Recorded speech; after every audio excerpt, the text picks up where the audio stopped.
Okay, so we are live and ready to continue uh, the adventure in Half-Life 2. And this this is one of the things that I often forget when I'm playing Half-Life 2, is the way that the start screen changes as you progress through the story. Uh, it was a real novelty to me, I seem to recall at the time when I first played this game. And it was a pleasant surprise just now, because actually when I started the game, a helicopter flew overhead, and you get sort of the ambience of a place where you've just been. So this is a warehouse where we were not that long ago in the game, and as I say, G-Man was, or as I said, G-Man was stood just about there-ish somewhere on the screen. So yeah, off we go. So load game, water hazard, load.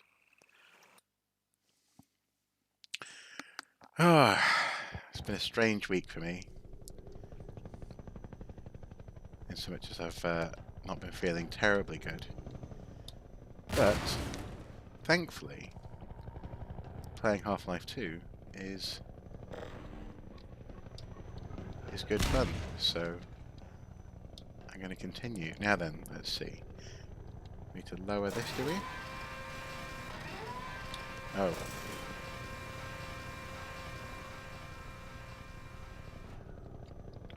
And then what? Jump down there? Really? No. I'll probably break my legs if I jump down there, will I? How do I get down there? Meh. Uh, jump down here.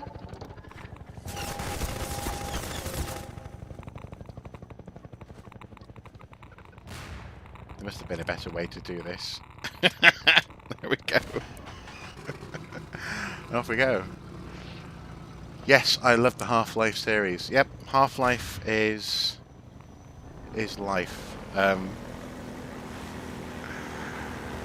No, Half-Life has always been one of my absolute favourites.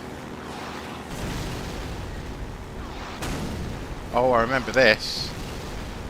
Oh. No, yeah. Didn't think I'd make it. Wait for the dust to clear. And we go up there.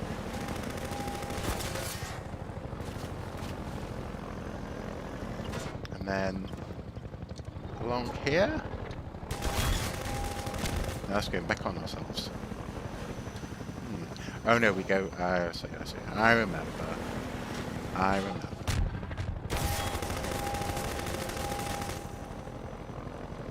He says, not quite remembering.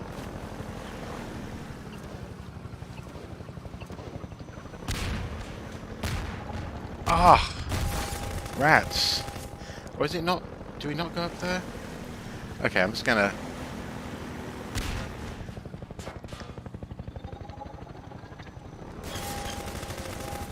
It's up. It is up there, and then.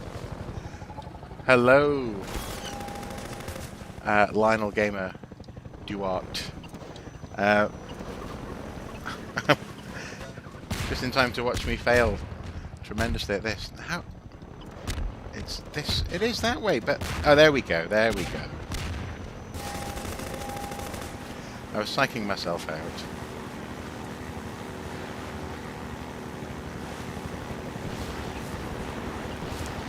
Oh no! Ah! Into the tunnel! Into the tunnel! There we go. Phew.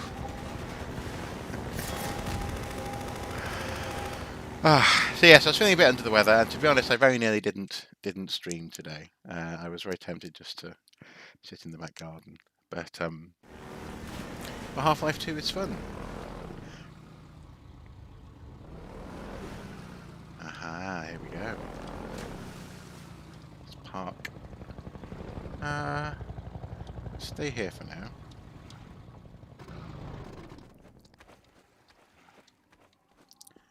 And yeah.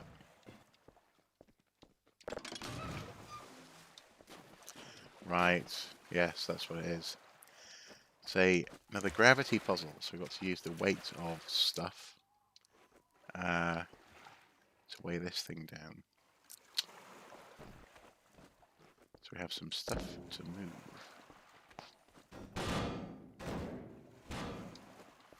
Put the chair.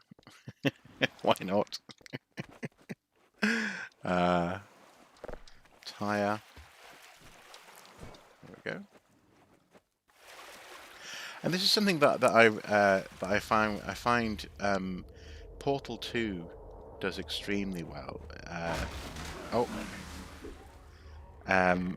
In so much as you're still getting similar sort of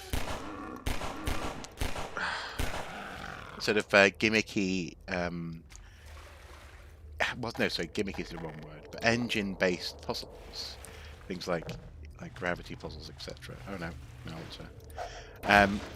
But they start to sort of space them and use them in slightly more inventive ways. And I mean, for me, in Portal 2, my favourite part of that game is dropping down into the very bottom. Well, say spoilers for Portal 2, just in case. Dropping down to the old facility and learning about the history of aperture science and the tragic story of GLaDOS, etc. Okay. Should we just nudge this? Yeah. All the while introducing new mechanics like the gels, etc. It's very, very clever, and I think they do similar things here. I mean, there's not that many new mechanics to introduce, although obviously we're not that far off getting the gravity gun. But Valve are a master of this sort of thing. My favourite game in this series will always be the first one, though. Although the first game I played in the series was this one, although I failed completely at it. Play Half-Life 2 Episode 2. Half-Life 2 Episode 2? Yeah, well, I've played Half-Life 2 Episode 1 and 2 via the orange box on the Xbox 360. And they're both pretty good as well, although the cliffhanger ending was real. I'd heard people go, "Where's Half-Life 3?" for so long. And then I realised what on earth they were talking about. The way that Half-Life 2 Episode 2 ends. You're Freeman, aren't you? Yes, I am Freeman. Hello. I wouldn't believe it if I couldn't see with my own eyes. Dr. Gordon Freeman himself. Here we go. You're just in time, Doc. We gotta move out before the Combine picks us up. We're just getting ready to pull out. We better hurry. Tear down. Get out of here. I'll help you tear down things. Greetings to the free man. I'll show you what Hello. you're up against. Oh, nice. He's going to put that gun on my boat, isn't he? Yes, you are. Yes, you are, buddy. Okay. Another one of those magnifying glasses that I couldn't stop looking at when I first played this game. I was so amazed by them. Here, take a look at this. This here's the dam. It's just up ahead. Eli's hideout is here, a stone's throw from the apron and nestled in the old hydro plant. But getting there, with that hunter chopper on your ass, next to impossible. Good news is, the Vortigaunt's working his magic on your airboat, so you'll have a little more firepower going forward. I think he's just finishing up now. Go on out. Okay. Thanks for distracting me. But yes. But interestingly, in Portal 2, I've heard lots of people say that's their least favourite part of the game. I don't understand why. I love the fact that suddenly there's no testing. There's much less in the way of a feel of testing rooms. You have the ability to, once you get out of the story almost of the history of the place, to use the gels very, very freely. It's very free-form gameplay. And it feels like playing, really. The gun came off one of the same hunter choppers that you're up against. I always like to bring a little irony to a firefight. Take that chopper down, and you should be able to tear on through to Eli's place. The Freeman will accept this weapon or suffer greatly on the road ahead. Okay, thank you. speaking of crappy ports, is it bad that I quite like the Silent Hill HD port for the Xbox? I kind of don't mind it, but then again, I'm yet to actually play Half-Life 2 on a PlayStation 2, even though I have it now. I now have Half-Life 2 for PlayStation 2. Anyway, this is another example of that incremental gameplay mechanics that Valve does so well. Now they've given me a gun. Now that I've got pretty good at driving my boat or my bike. What did that box there is? Got it. It's clever. It's just good design. Isn't it nice that these guys waited until I had a gun to start shooting at me? Nice.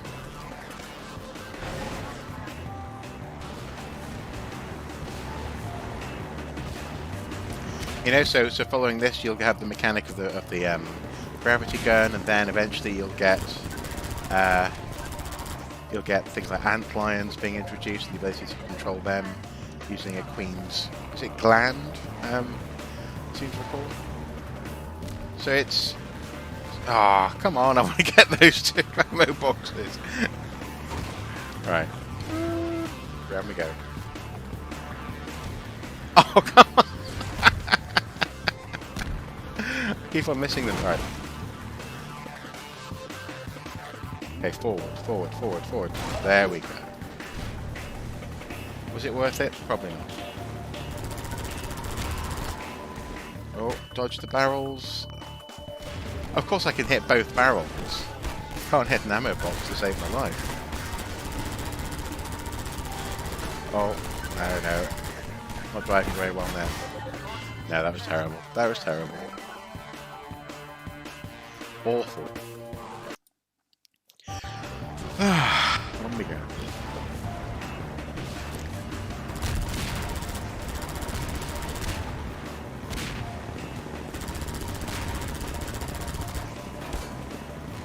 And that's it. Got it first time.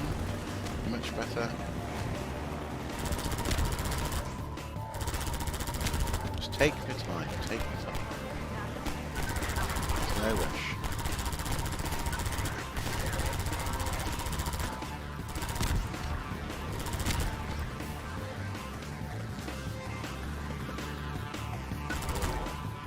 There we go, much better.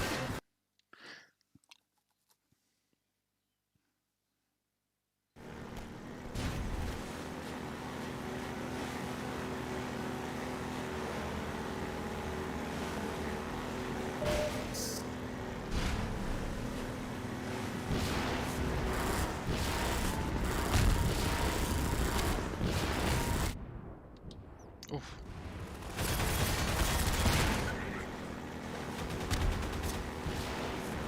They got me. I tried to play Half-Life 2. I've got a friend from Sweden visiting. For a long time we were playing, not Half-Life 2, so Portal 2 together on the Xbox 360 when she was here. And we really wanted to... Oh, G-Man just disappeared up there. We wanted to continue when she got back home, although she didn't want to invest in an Xbox 360 to have to do it. And we were both hoping, like no one's business, that you'd have cross-play available, because her PC and the Xbox were both Microsoft systems, but alas, it was not possible. And she was properly gutted.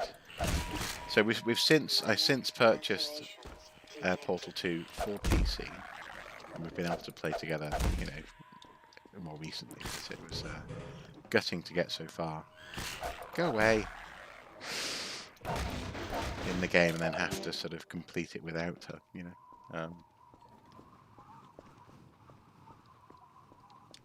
It's quite funny, really. She's very proud of Swedish internet standards. So she'll sometimes joke that in the UK our internet's far too slow.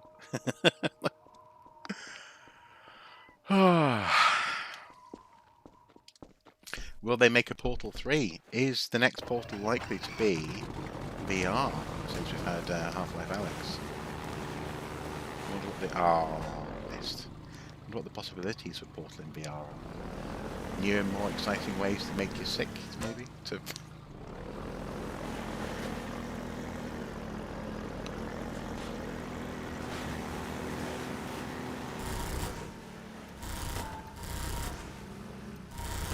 There we go.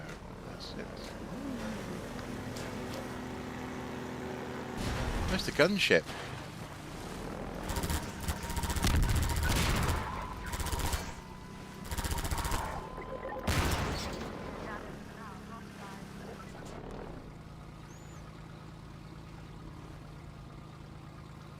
I didn't realise there were cheats in Valve games. Come on, barrels, just go away. Can we go through there? Okay.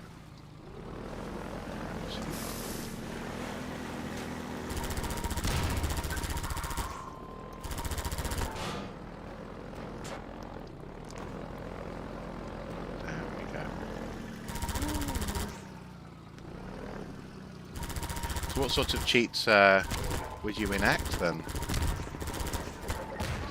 There's sort of big head modes and presumably ammo and life invincibilities, this kind of thing. Invulnerability.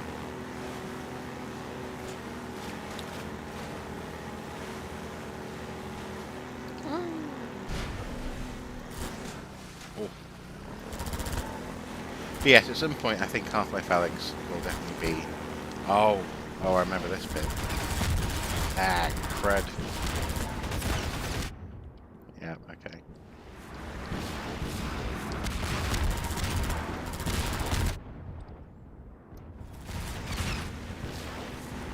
I think so.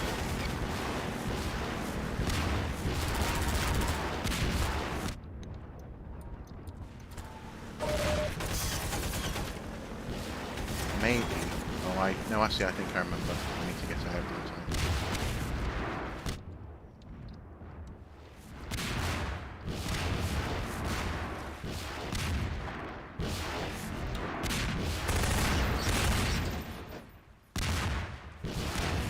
Yeah.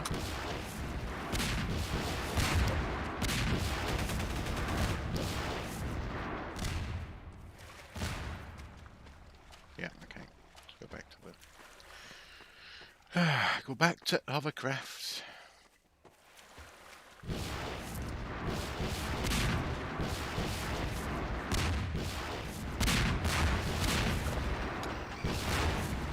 Oh, come on, don't get hit by missiles. Oh, just go in. In we go. Okay, that's better.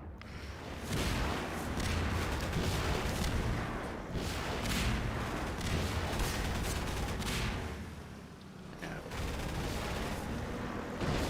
Ah, what did I hit? Back up, back up, back up. I can't back up, okay. Let's go back through again. Oh, I'm gonna die. I'm gonna have 22 life. Oh, come on! Come on!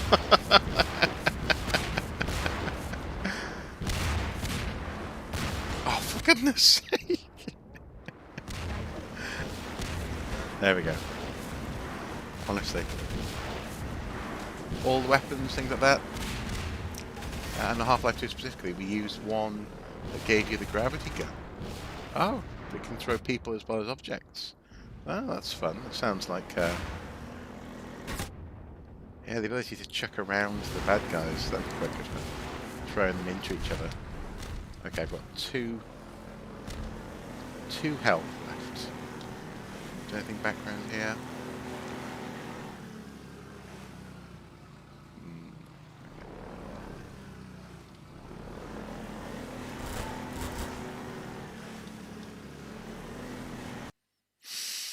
Loading.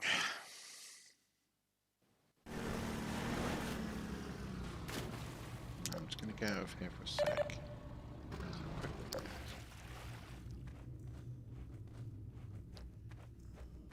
No, okay. I thought there might be Thought there might be something.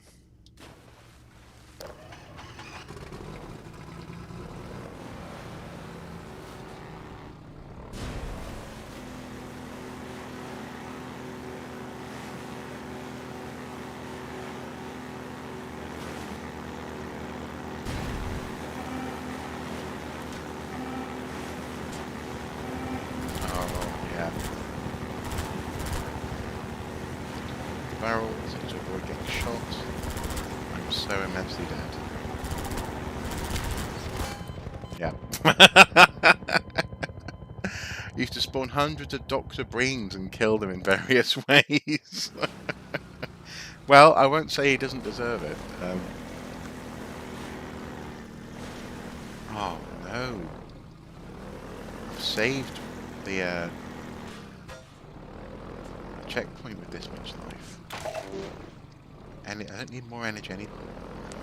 There must be some in these boxes. There you go, health, a little bit of health, that's good. Get out of here. The use of the roller on the mouse to select your weapon is very pleasing, isn't it?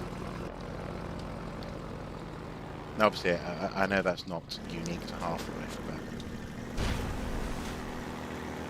this is where I discovered it. Darn it. Okay. Oh, damn it! I need more life. I need life. Give me life. Oh, there's some more over there. Okay.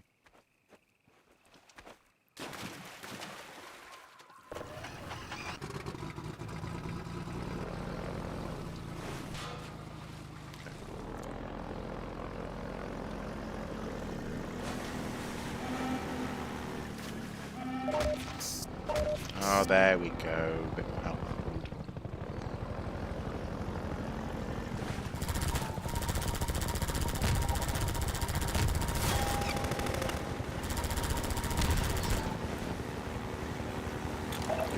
Thankfully, the ammo regenerates in this thing.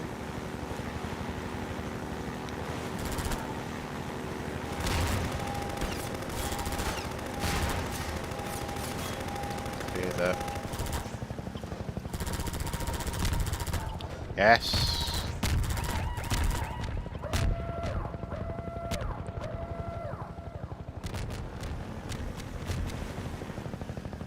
Oh no. Oh no. Oh, that's just upsetting. If I just learn when you're dead, when you're done. Just give up already.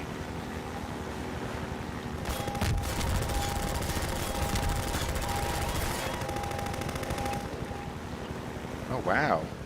What was that fell out of the helicopter? Was that someone in the helicopter? Wow. Must have been a passenger or something.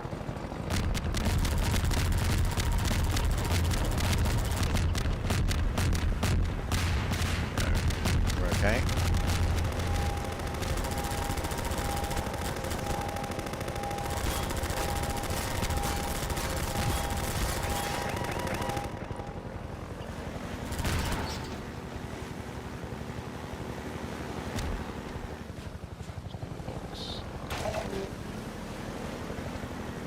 No, there wasn't. Okay. There was a ramp.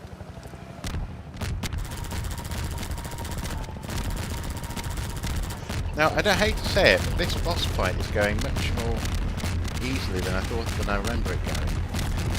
The previous times that I've played it. Of course, as soon as I say that, I'm going to get...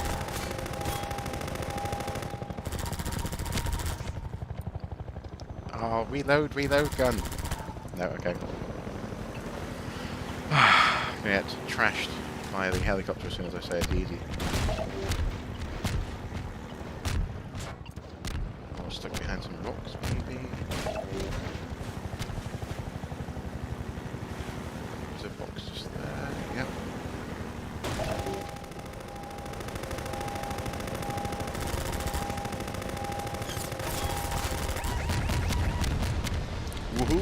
Revenge! Achievement unlocked. Excellent, that was much easier than I remembered it being. Much easier. I'm going to investigate a way forward.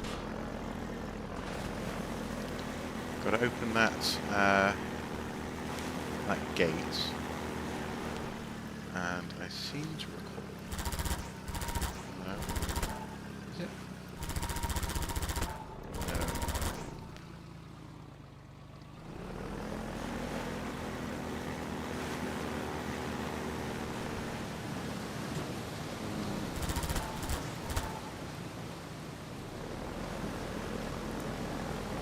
How to open the gate?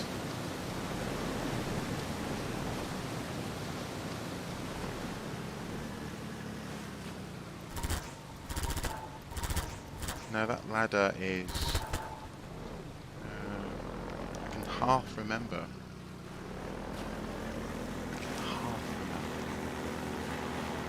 I can half remember.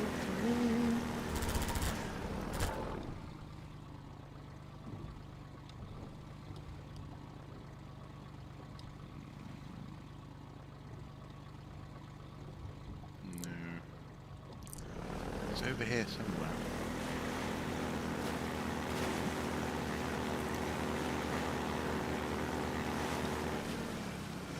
It is kind of fun playing a game after a while of not playing it.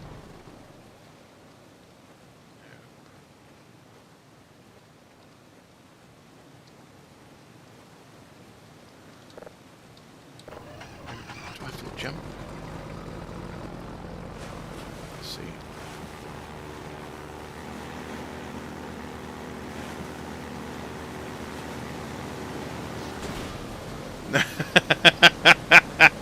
No, that didn't help. Or is that what I do after I've been up there? How do I get up there?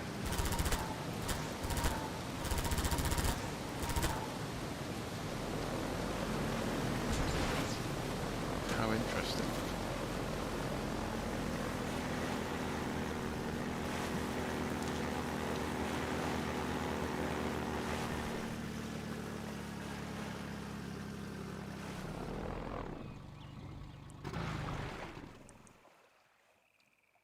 No, there we go.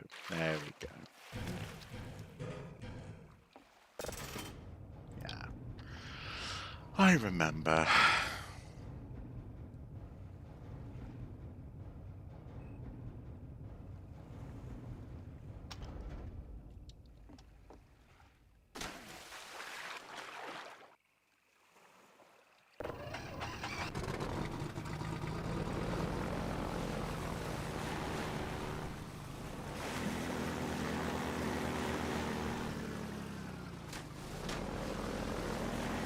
Up here, I think.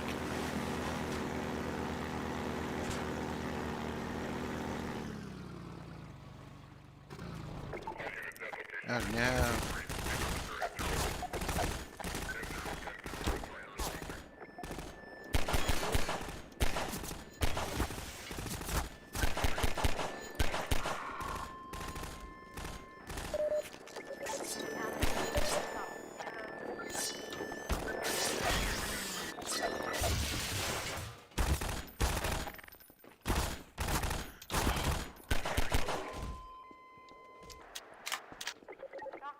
Going far too slow today.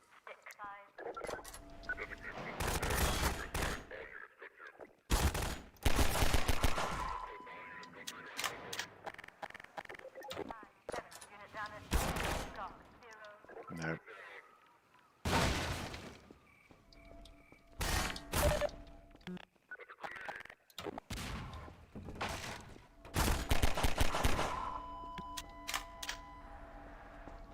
Okay. Could have been much better there. Much, much better. But I got a little bit of health, so. Hey ho!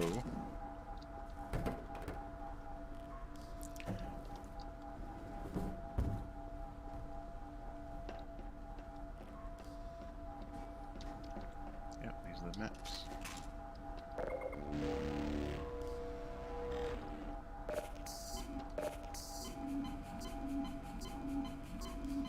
understand why people don't like Portal 2. Yeah. It's a mystery. It's a total mystery. Oh, good afternoon, Beck. You see, I'm almost done with the airboat. I am. And I was just remarking on how Portal 2, in some ways, is you can see some of the lessons learned in Half-Life 2, and in that sense in Half-Life, coming into even more fruition in Portal 2. In so much as, in Half-Life 2, there's a very strong sense of, or no, there's a very clever sense of progression in terms of capabilities and what the game is asking of you, that's introduced to you using story as an excuse. So, for example, the airboat is upgraded by a Vortigern, and you're given a gun, having got used to driving the thing.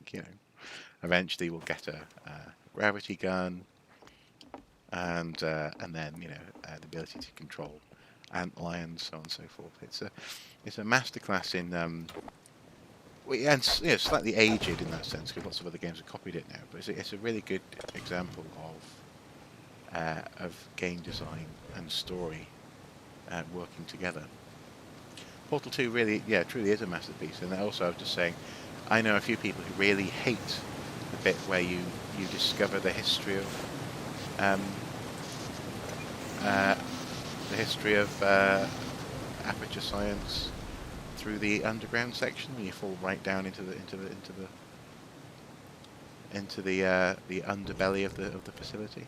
For me, that's the most interesting part. I guess partly because I'm an archaeologist, but also because the storytelling there is magnificent, all while introducing you to entirely new mechanics, which were hived off for story purposes. They were old in the universe of the game, old technologies, things like gels, and GLaDOS wasn't using them by the time Portal 1 came about. That's why you don't have those gels. So it's a great way of introducing something new in Portal 2 by telling you it was old. It's very, very clever. Yeah, competing with Black Mesa, the tragedy of Darth Plagueis, tragedy of GLaDOS, and how she didn't necessarily want to be AI-ified. Is that a word? Didn't want to end up as she did, as an AI construct. And also the fact that you get to know her, which is being powered by a potato. It's so clever. So clever. Woo! Come on. Oh! That would have broken the Freeman's neck, surely. Oh no, the Freeman has died. Broke his neck. Oh, through we go. Woohoo! Yes. Oh, what a terrible loading point. J.K. Simmons just adds the whole section to the whole section with his performance as Cave Johnson. Yes, he does, doesn't he? It's just perfect. And as it stands, is Valve now one of the few... Nice barrel fall. Is Valve now one of the few really interesting and fun to work for companies in game development? I'm not, in so much I was thinking, cause obviously celebrity voices, you have them in every Elder Scrolls game, don't you? But I like to think, from what I can tell, that the guys are having lots of fun making these games, when they come around, and that J.K. Simmons must have been a total laugh to have in the recording studio. Oh, that was an interesting little back alley.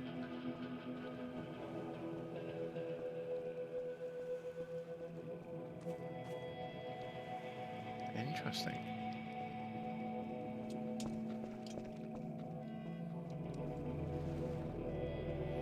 Anyway, through we go. Oh, I also love these. I love these little... The way that they've used traffic lights Or recycle the traffic lights into You've got the something. scanning system. Okay, it's human. Hello? Take it easy in there. You're safe now. You'll have to forgive the scanning process. We can't take any chances. Dr. Freeman? Gordon Freeman? Yes, Is it was that you? perfect casting, definitely. You've made it here this quickly. Well, Eli is going to be amazed, not to mention relieved. I'm Dr. Mossman, Dr. Judith Mossman. I've been hearing about you since long before the Black Mesa incident. Oh, Black Mesa. I do so envy you working with Eli and Dr. Kleiner when they were at the top of their field. Ah, there we go. You can come through now. Thank you. I'll take you down to Eli right away. He would never forgive me if I kept you waiting. It was great to see him come back in Spider-Man Far From Home, wasn't it, actually? And him having a We could podcast, certainly use just the extra perfect. help around here. We've covered a lot of ground in the last few months, but things would go so much faster if we had more people with your training. We're closing in on a reliable local teleport technology. Something the Combine still hasn't mastered. Eli thinks their portals are string-based, similar to our Calabi-Yau model, but they've failed to factor in the dark energy equations. They can tunnel through from their universe, but once they're here, they're dependent on local transportation. If they knew what we were doing with entanglement... Oh. Listen to me. I sound like a postdoc. I'm just so excited to think that we'll finally have the chance to work together. Where was I? Oh, yes. Dr. Kleiner compressed the Zen relay far beyond anything he imagined at Black Mesa. We figured out how to use Zen as an unexpressed axis, effectively a dimensional slingshot. Yeah, So we rotting can in swing around shafts. the border world and come back in local space without having to pass through. Oh, here's Eli now. All right, good. You keep right on. Eli, look who I found in the airlock. Gordon Freeman. Let me get a look at you, man. My God, you haven't changed one iota. How do you do it? Now, let's see. The last time I saw you, I sent you up for help after the resonance cascade. I never thought it would take you this long to get back to me. Welcome to the lab, anyway. It's not Black Mesa, but it served us well enough. It's going to be a lot more like Black Mesa with Gordon here to help. Right you are. Oh, stop MIT kissing graduates ass, are woman. few and far between these days. We'll get you out of that hazard suit and back into your lab coat where you belong. Let me just finish up some work and I'll see what I can dig up. Dr. Freeman, it's been a real honor. I'm looking forward to working together. Feel free to look around. Will do. Nope, missed, okay. Lovely family photo You there. remember my wife Ozian, don't you? That picture and Alex were all I managed to carry out of Black Mesa. And Alex. I guess, oh, of course the families were living on site, weren't they, in Half-Life 1? Yeah. Dr. Breen. He's the administrator of this whole vile business now. He ended the 7 Hours War by managing Earth's surrender. The Combine rewarded him with power.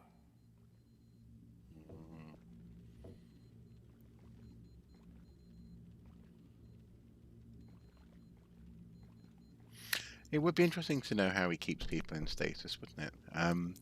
I wonder if G-Man physically delivers a pod, or if he can sort of beam you there. Because actually, at the beginning of this game, when the guy says, "Oh, I didn't see you get on board," The Vortigaunt said you were here. I can't believe Hello? you made it so quickly on foot. I believe he broke your record, honey. Well, he earned it. I guess you proved you can handle yourself out there. There's nothing Gordon can't handle, with the possible exception of you. Dad, please.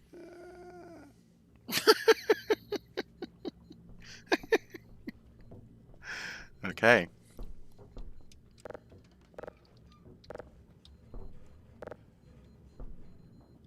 Take a look at this, Gordon. What's she doing up there? This is very similar to the experiment we were running in Black Mesa, isn't it? With the stone suspended with a laser going into it.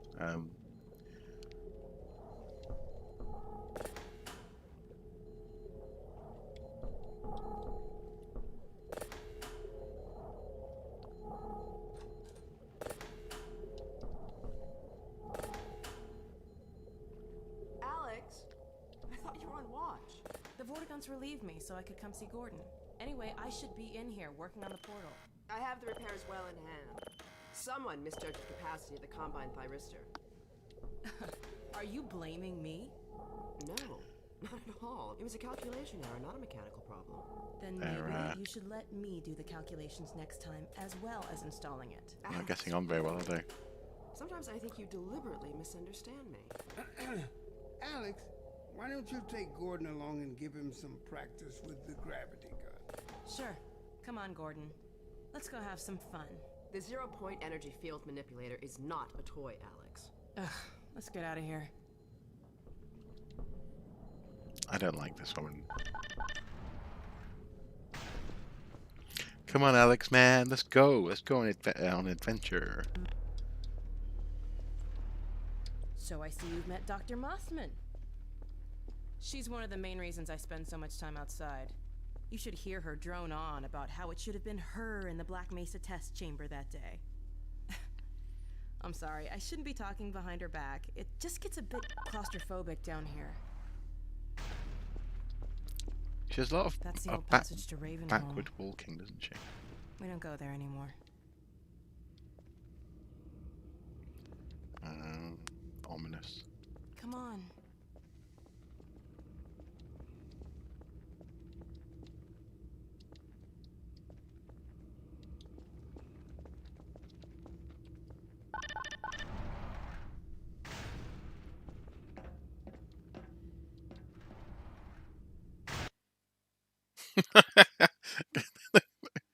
It's the loading. The loading just kills me in this game sometimes.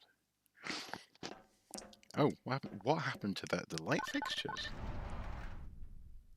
That was weird. There's a whole here we different are. room. The scrapyard. Yeah, okay, come on. Hey, tire This is the gravity swing. gun my father was talking about. You can call it the zero-point energy field manipulator if you really want to. It's designed for handling hazardous materials, but we mainly use it for heavy lifting. Give it a try. The primary trigger emits a charge. You can pull stuff and send it flying. I found it handy for clearing minefields.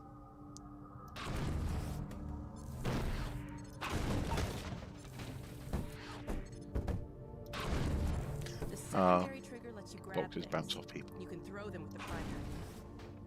Once you pick something up, you can drop it gently by pressing your secondary trigger again. Pick up some stuff and toss it.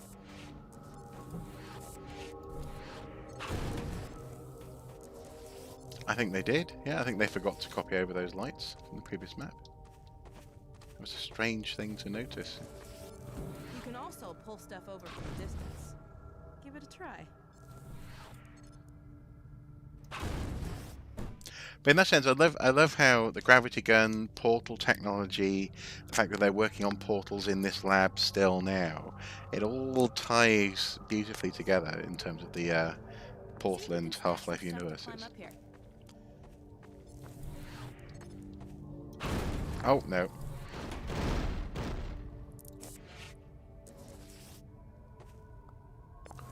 Decided to marathon the Batman film starting with Keaton last night. Let's see what he did there. I fell asleep while watching Batman Forever was on. Well, Batman Forever it's got a slightly slow pace, but at least you didn't get to Batman and Robin.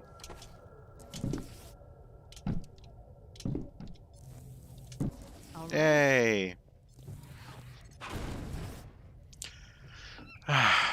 Batman and Robin.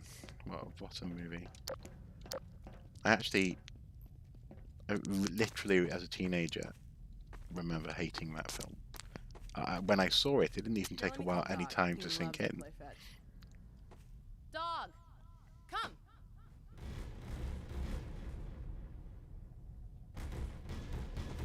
Yay, dog.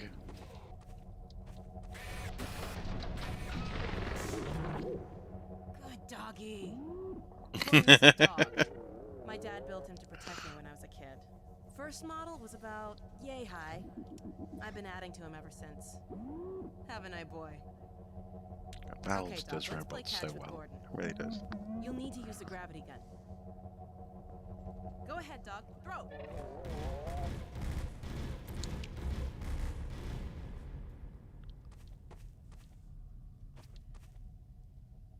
Oh, I like the basketball net up there.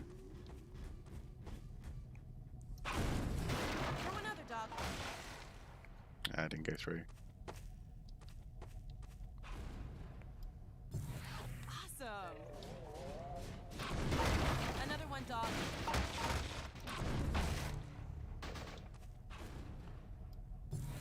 Excellent.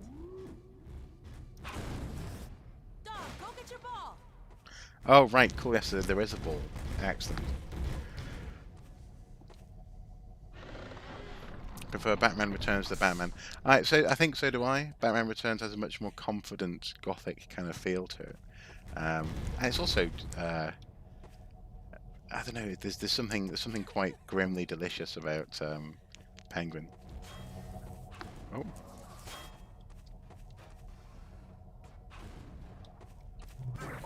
Cool. Okay, and can we get it through the net?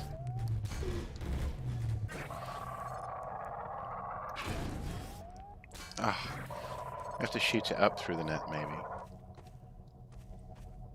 Nice shot. There we go.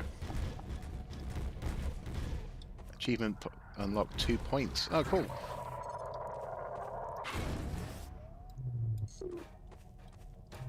Can we throw it to the dog? When I told you Dog liked to play fetch, I didn't tell you who'd be fetching, did I? There we go.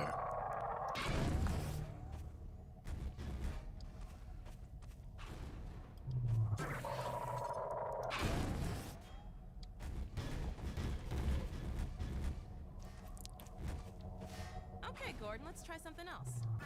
Dog, throw something bigger.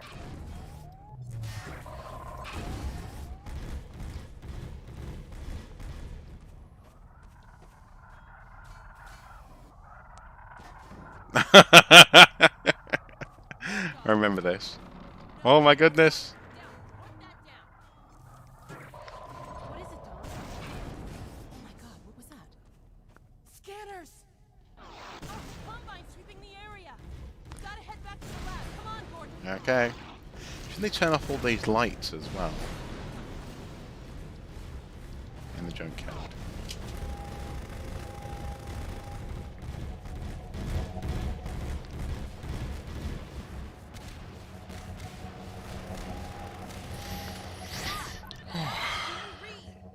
Alex!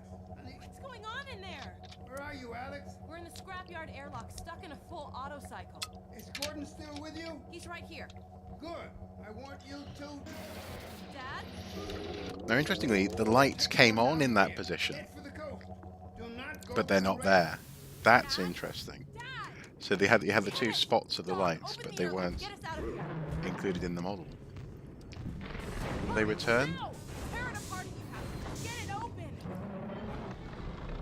That's enough, Dog. No, they won't. Mm. Come on, Gordon. Come on! Thank you, dog. Thank you.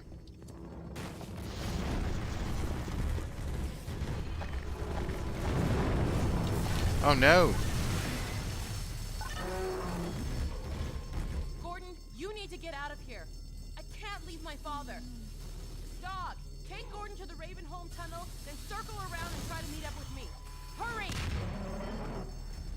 Okay. At one point I stood under where he drops it to see if he'd drop it somewhere else. Unfortunately, Mr. Freeman, he didn't.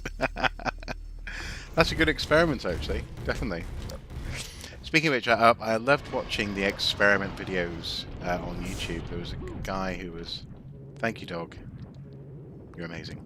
There's a guy who was doing a series of AI experiments in the Resident Evil 2 remake. For example, what zombies were capable of, and you know, what Mr. X could do, this kind of thing. No, that was quite good fun. Pushing the boundaries of what happens in the game. Why don't they go here anymore, I wonder?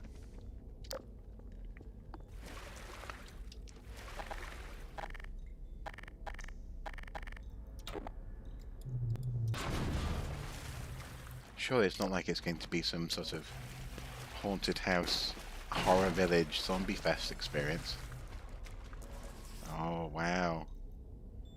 The scanner guns are just set. That reminds me of Aliens, actually. Just this idea of guns waiting to... Oh, there you go. Oh my god, I remember these guys. Oh my god. It's been a while, but yes, I remember them. That's why you have those guns there.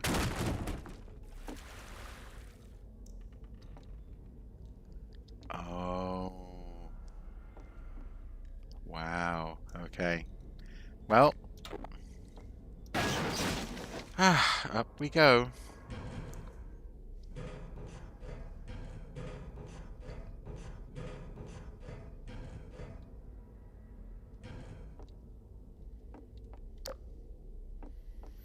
Now here we're about to get... basically, this is all a little bit Evil Dead, isn't it? And I love it. We don't go to Ravenholm. There's a Ravenholm sign.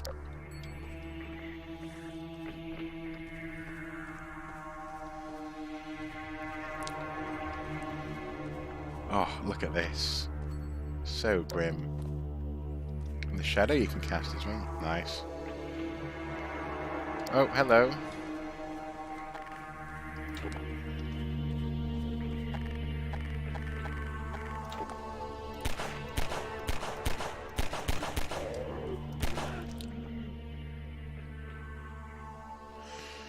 You really want to get into the Resident Evil series? You haven't played them yet? Oh, wow.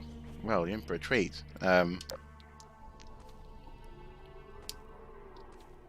If you can get into, I suppose, into the frame of mind to play them, I guess you need to be in the mood, but... my experience was, yes, this section is amazing, isn't it? My experience was starting with Resident Evil 2 on the N64. Again, I wasn't in a PlayStation household when I was a kid, so I didn't play it on PlayStation, the original or Half-Life 2, Resident Evil 2. Although now I have Resident Evil 1 on PlayStation just on my shelf up there, because I always loved the artwork on the front of the box, so I got it partly also because now I have a PlayStation 2 that's capable of playing that game. But yeah, so Resident Evil 2, the original, and then the remake, very special to me. Whoa!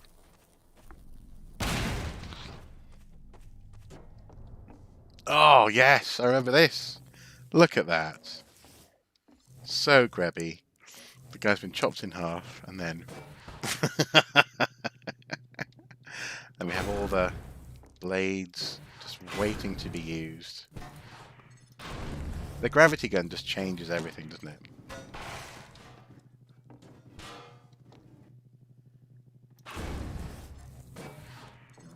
Oh, hello.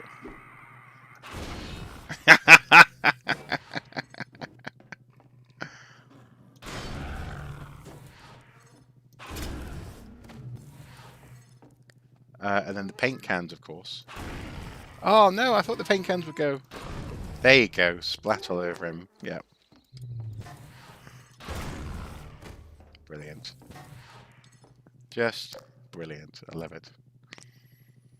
I love watching videos about Resident Evil 2 on 64 and how they compress it down to 64 megabytes. Magical optimization. Yeah, and the thing is, when I got it, I mean, it says on the box, I think, 64 megabytes, you know, proudly. And I seem to recall it was the biggest... It was still the biggest...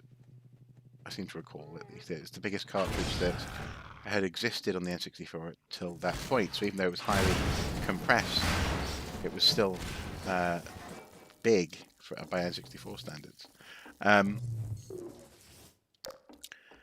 And even though it's, you know, it's not the best in terms of, you know, there are some some elements of the game. I think. Oh, nice! The ravens flying away. Yeah, you can argue that other versions are superior in terms of graphical quality, etc. I loved how it had all the extras. It had. They have become like these peculiar demons which dwell in matter. Where are you? No light may be found. Where is he? I'm going to duck. I'm going to turn this off. So I think it had some of the costumes that were available in other versions of the game, compared to the original PlayStation version.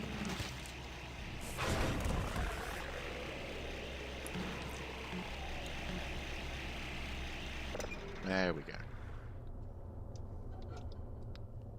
It's a very clever anti-zombie device that this guy's made, isn't it? Where's my blade? Where's my blade gone? Oh,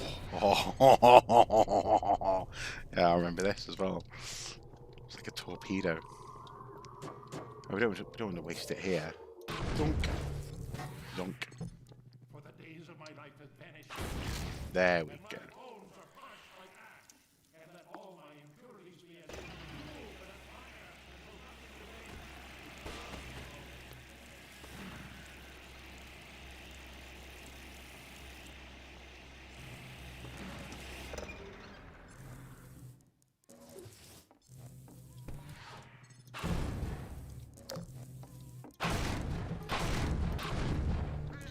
See where the bomb has dropped and released head crabs, and it really tells a story, doesn't it?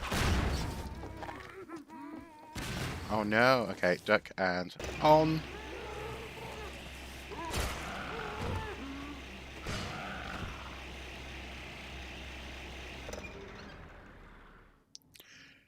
If you want to check a great video on Resident Evil 2, search Resident Evil 2 same name, different game. Okay, I shall do that. Thank you. I've always wanted to try the Dreamcast version, but I've never really had a good excuse to try and get hold of it. Oh. Waste of a magnum bullet, I know. Before the wind, may the angel of the Lord pursue. Okay, duck and on.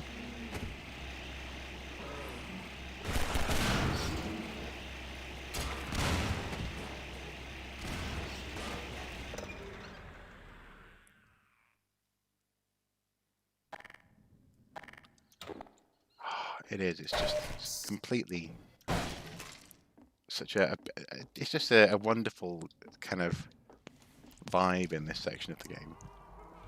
Oh, and he's going to be up there, isn't he? There he is. Hello.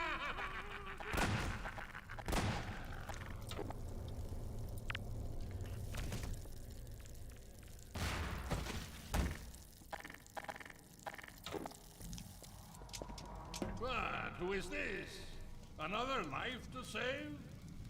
I'll keep my eye on you. More than that, I cannot promise. Okay.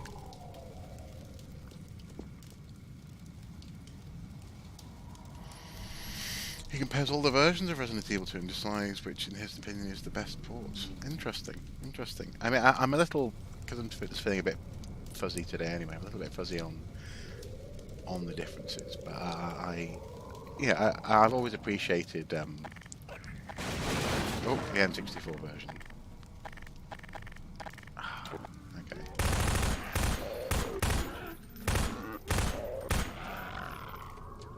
There we go.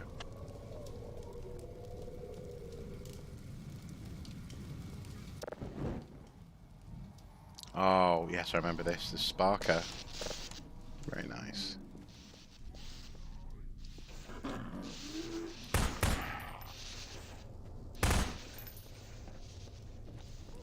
Come on, guys, come on. Turn on the gas. Is it just going to be him? Okay. The noise. The sound effects, so grim.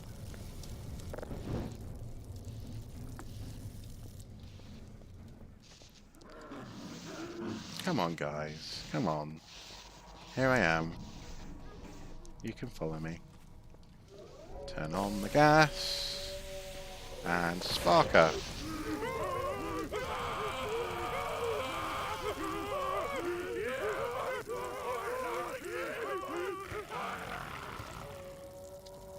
Ugh, so horrible. So horrible.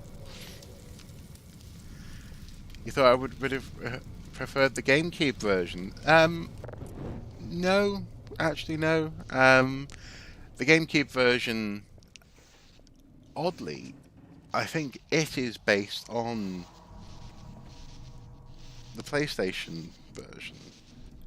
Might be wrong, but basically it's based on a different version. So when I played the GameCube version, even though I have Resident Evil 0, Resident Evil Remake, Resident Evil 2, Resident Evil 3, Resident Evil Code Veronica X, all the GameCube Resident Evils. When I tried to play Resident Evil 2, I just didn't like it because it didn't feel right.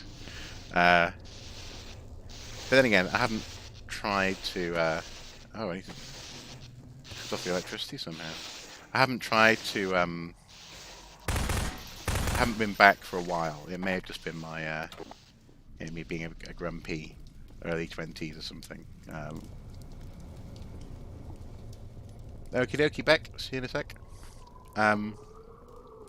Being a grumpy yet early 20s so I'm just being a bit biased. Too biased to my own good. Now I know that I can... There's a sparker there, and there's a other gas key. There we go. Nope. Put the life down. There we go.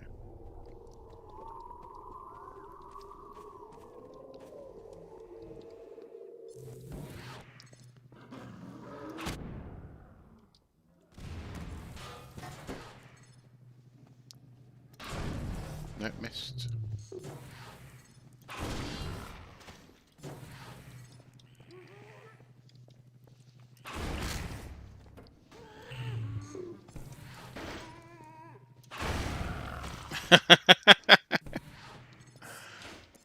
Where's that? Oh, there he is. Rats. Oh, come on. How hard is it to hit a head crab? I'm going to waste him. Is that him dead? That is him dead. Okay, phew.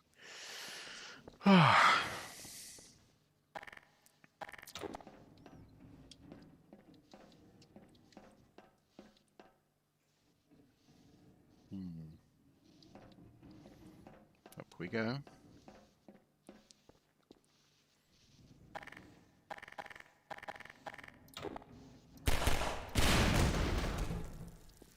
Oh, that didn't do much help.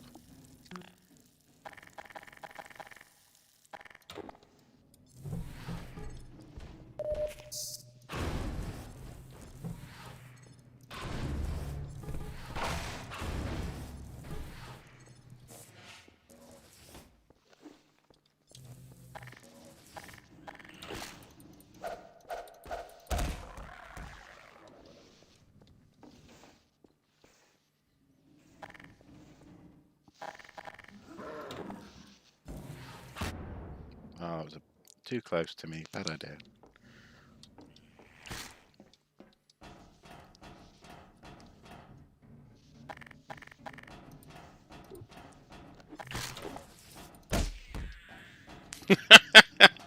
That was a very satisfying noise. That was a...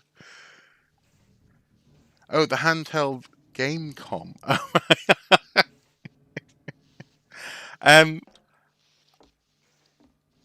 I think I haven't come across that. I haven't played it or tried it, but I think I've heard rumours about how much fun it was.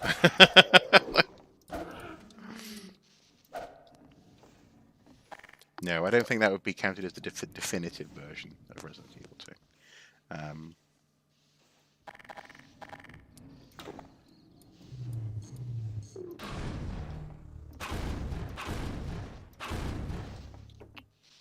Alpha Omega Sin. It's been a while since I've watched one of his videos, but actually it's been a while really since he's uploaded regularly. But he had an amazing Resident Evil collection video a little while ago, a few years ago.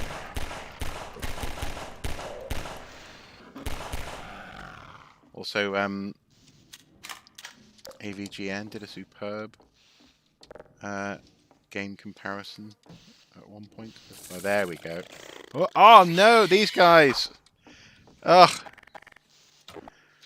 I hate them, I hate them, I hate them. They're so poisonous and nasty. There we go.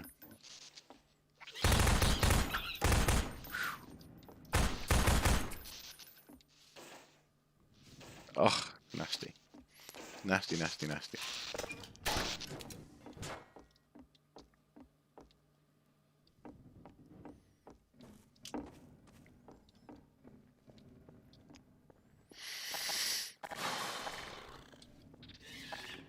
Oh, there's another one.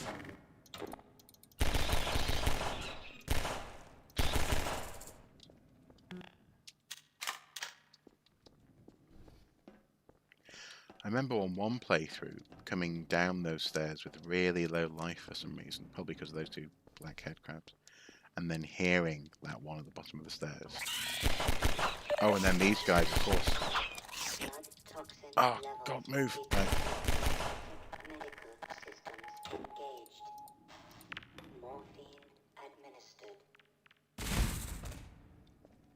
There we go. Yeah, so they must have poisoned me upstairs, and I came downstairs, and it was just a nightmare. Anyway, I shall look up the game conversion just to remind myself. I'm pretty sure I've come across it. And yes. Hello, Matteo. There we go. He's gonna. Wait, does he appear over there?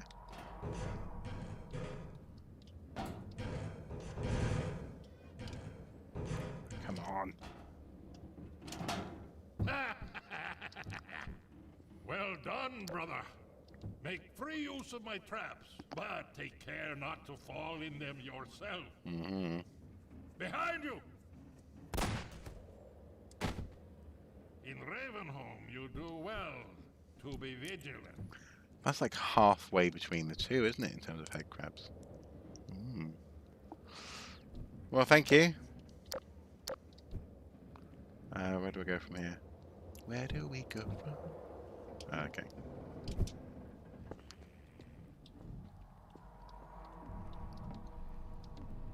And in. Crouch.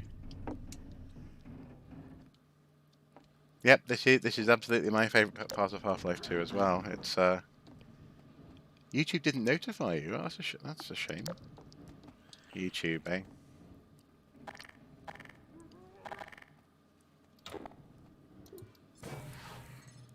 Now, do I want to? What I might do is just drop it down there. I don't want to blow myself up from up here.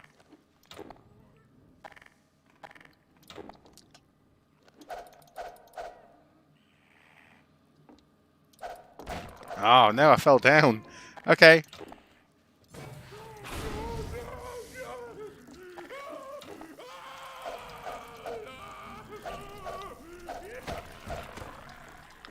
Well, that wasn't quite how I hoped to deal with the room, but you know.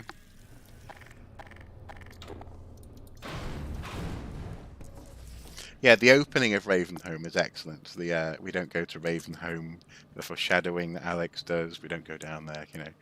And then I love the Ravenholm sign. Oh, brilliant! They give you the toys, and then they let you figure out how you want to play with them. The introduction of the saw blades and the gravity gun, so much fun.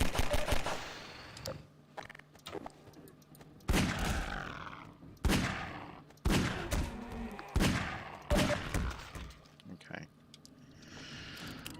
Reload.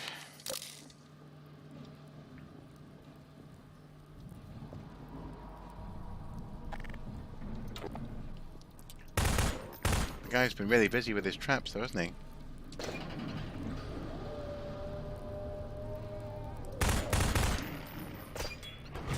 I love it.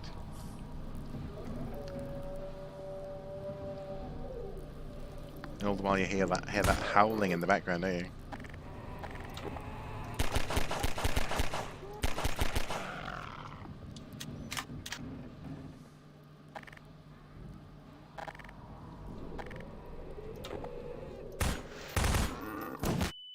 Oh! Fired that grenade too close to myself.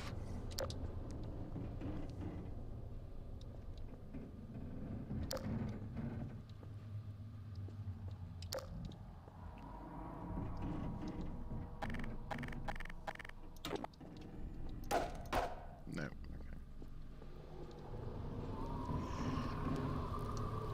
As I was saying earlier, it's interesting playing Half-Life 2 because I've played it so many times, and then I've had a bit of a break. But it's like playing through a memory or through a dream. So I kind of vaguely remember what I'm going and where I'm going, what I'm doing, and where I'm going. But the level designers had lots of fun building this area. So many new toys to show off back then. Yeah, absolutely. You know, the things like the traps, the use of light, sound, gravity, the way that the gravity gun works. So clever. Oh, I know, I remember. There we go.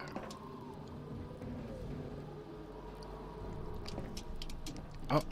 Ah. Rats. So you try and get on the back of the car.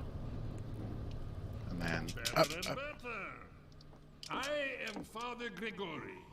You have already met my congregation. Where are you? Oh, there you are. I think Grigori's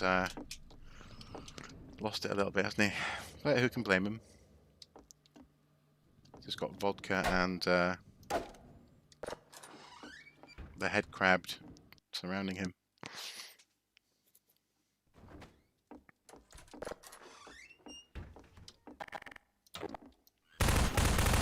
Oh, God, I hate them. I hate them.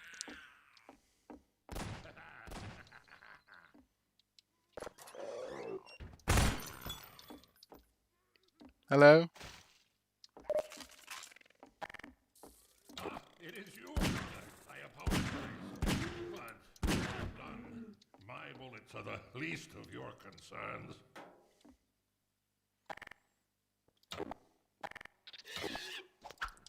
Ah! Feck off, man.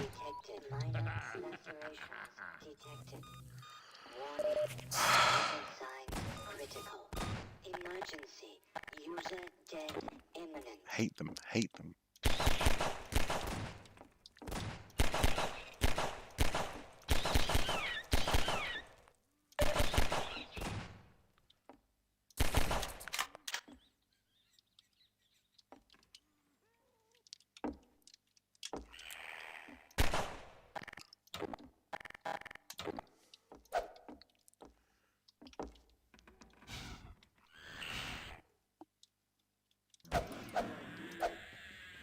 Oh, go away. Return to your true nature.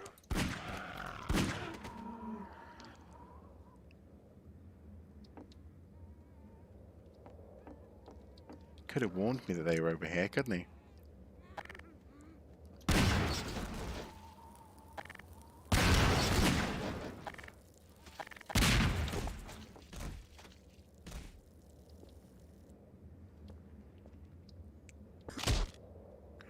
Oh.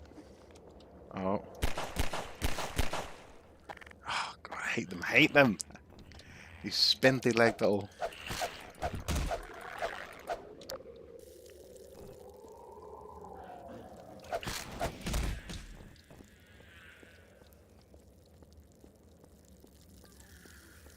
Ah, okay.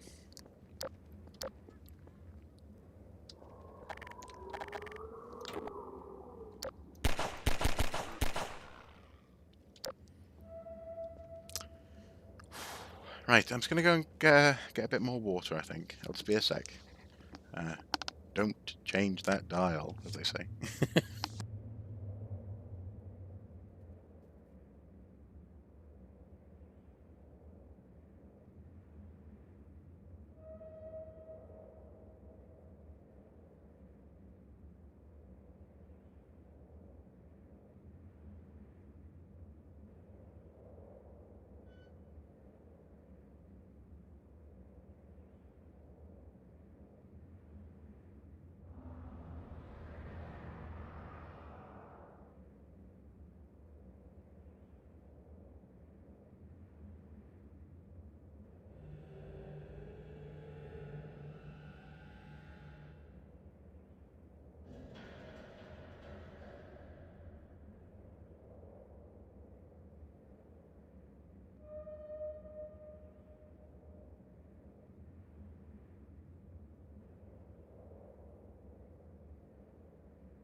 Okay.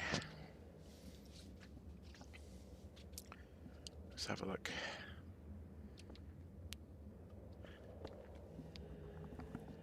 It's a warm day, isn't it? Well, I say warm. Let's see. What are we at?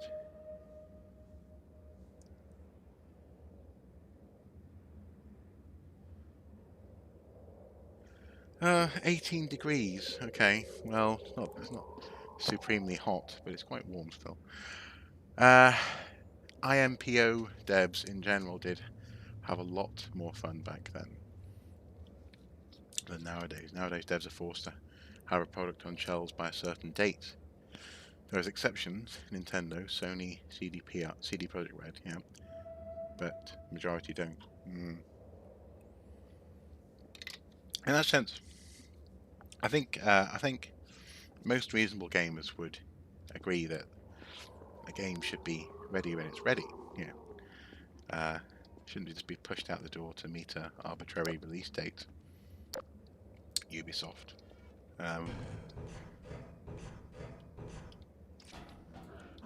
Oh, speaking of which, Although they call me Oh. crazy, I care not, for thou art my helper, my strength, and my savior. okay. There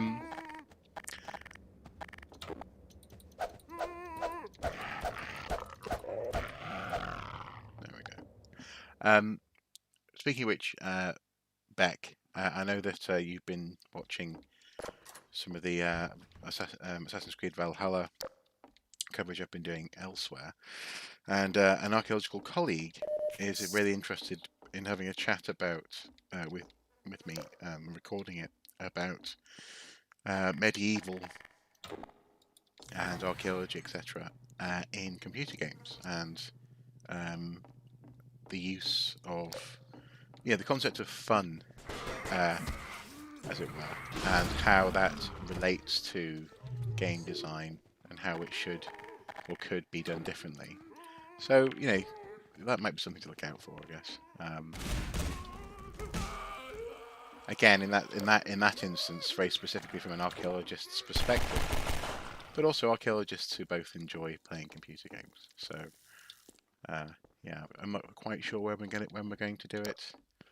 This week I've got some other stuff I need to do later on.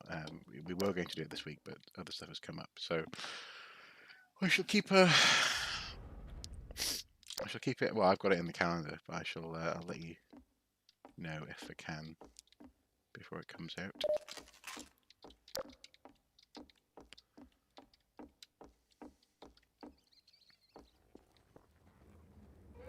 Oh, there they are. Oh, they're horrifying, aren't they?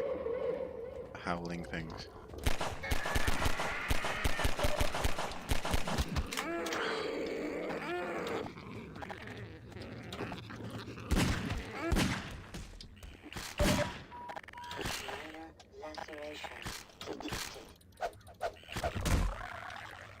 So annoying. The CEO of my company has his own history-wide YouTube channel called Modern History, where he explores how medieval knights may have lived. Interesting. I think I might have seen it actually. Has he got long-ish dark hair? That's must be nice though, being able to do that and be a CEO or something. Sometimes I've got to say I feel as though I've come at things the wrong way. I should have, gone and been a lawyer and then embraced my hobbies in other ways. Oh, instead of being an archaeologist. But I've never had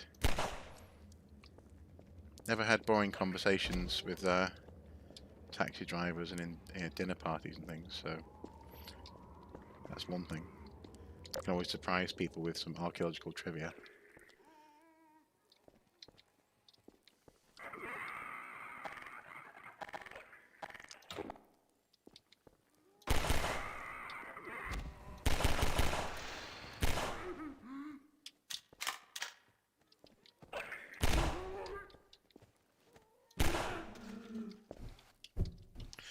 Well, I suppose at some point I'd love to reach out to him for an interview, actually, on RQ Soup. I shall put him on the list, I think. That said, though, he may not agree to. He's got far more followers than I have. Oh.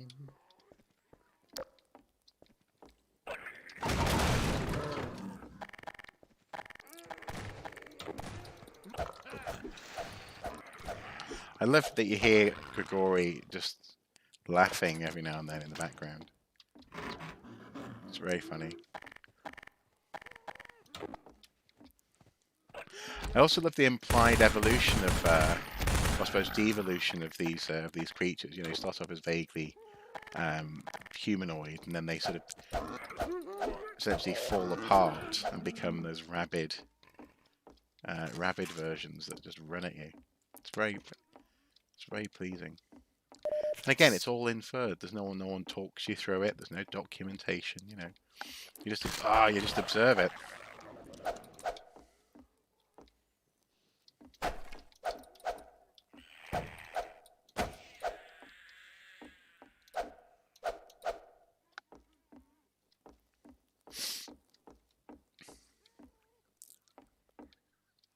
It's very active on Twitter. No harm in asking. Yeah, no, exactly. Yeah, no. I mean, I'm always amazed at how amenable people are to having conversations about what they do.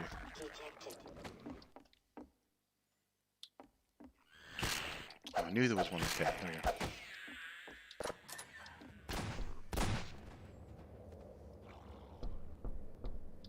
Here, brother. Hey, shotgun. Come closer. You've stirred up hell. A man after my own heart. Here, I have a more suitable gun for you. Thank you very much. Catch. They're called Now, keep it evolved. close. My Everyone's advice are to you is evolved from the fast aim head for the crabs. head. Right. Hush. They come. There is no rest in Ravenholm. Move on and I will meet you at the church. Come to the light.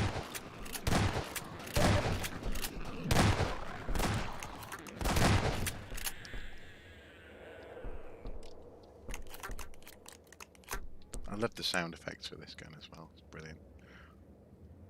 Barney, yeah. Opposing Forces and Barney. They're both brilliant. Blue Watch, is it Blue Watch? What's my favourite ice cream flavour? Oh. Well, that's an interesting one, because in most scenarios, if there is an interesting novel flavour to go for, I will try that, you know?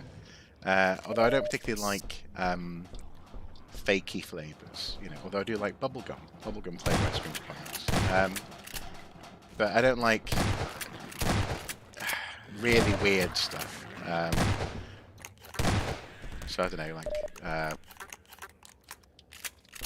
don't know. I'm trying to think of ones that I've seen that are really weird. But yeah, the equivalent of someone going, "Let's put peanuts and cigarettes into an ice cream," this kind of thing. I don't know who would do that, but my staple, my go-to, my favourite in that sense, my classic favourite is mint choc chip. I have a soft spot for rum and raisin as well.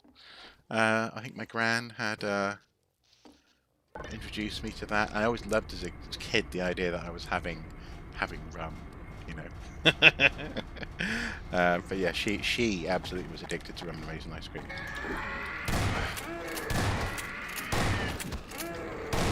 God, the noises they make are so horrible. Just wonderful.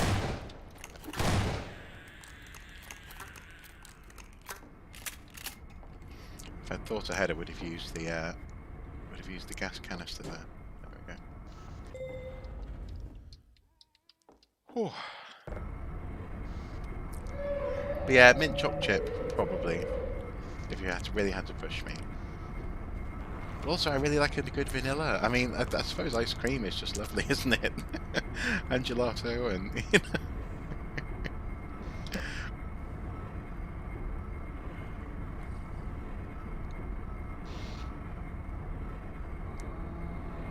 Oh God, yes, the guys who throw the black ones at you. The variation is so great in this game, isn't it? In terms of creature design.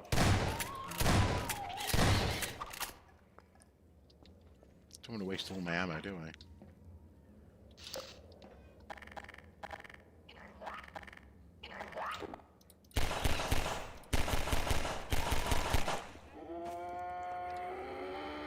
No, that doesn't help. That doesn't help. That does not help. Okay.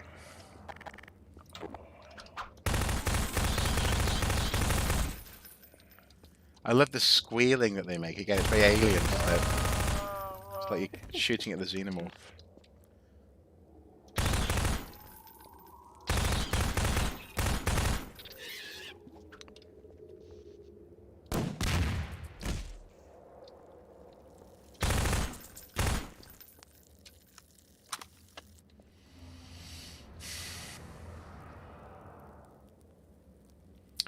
Yeah, oh, same here, mint choc chip. Good choice.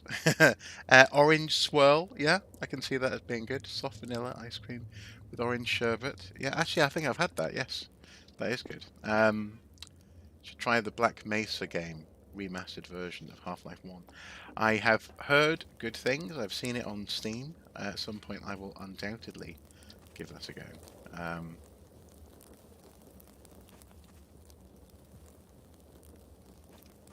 There we go. Undoubtedly. Because I do love a good remake or a good remaster. You know, it can be fun to revisit an old favourite. That was a waste of a shotgun blast. An old favourite with refreshed graphics. Resident Evil 2. Speaking of Resident Evil 2, I saw a news report the other day for Resident Evil 8, where they'd taken VIII,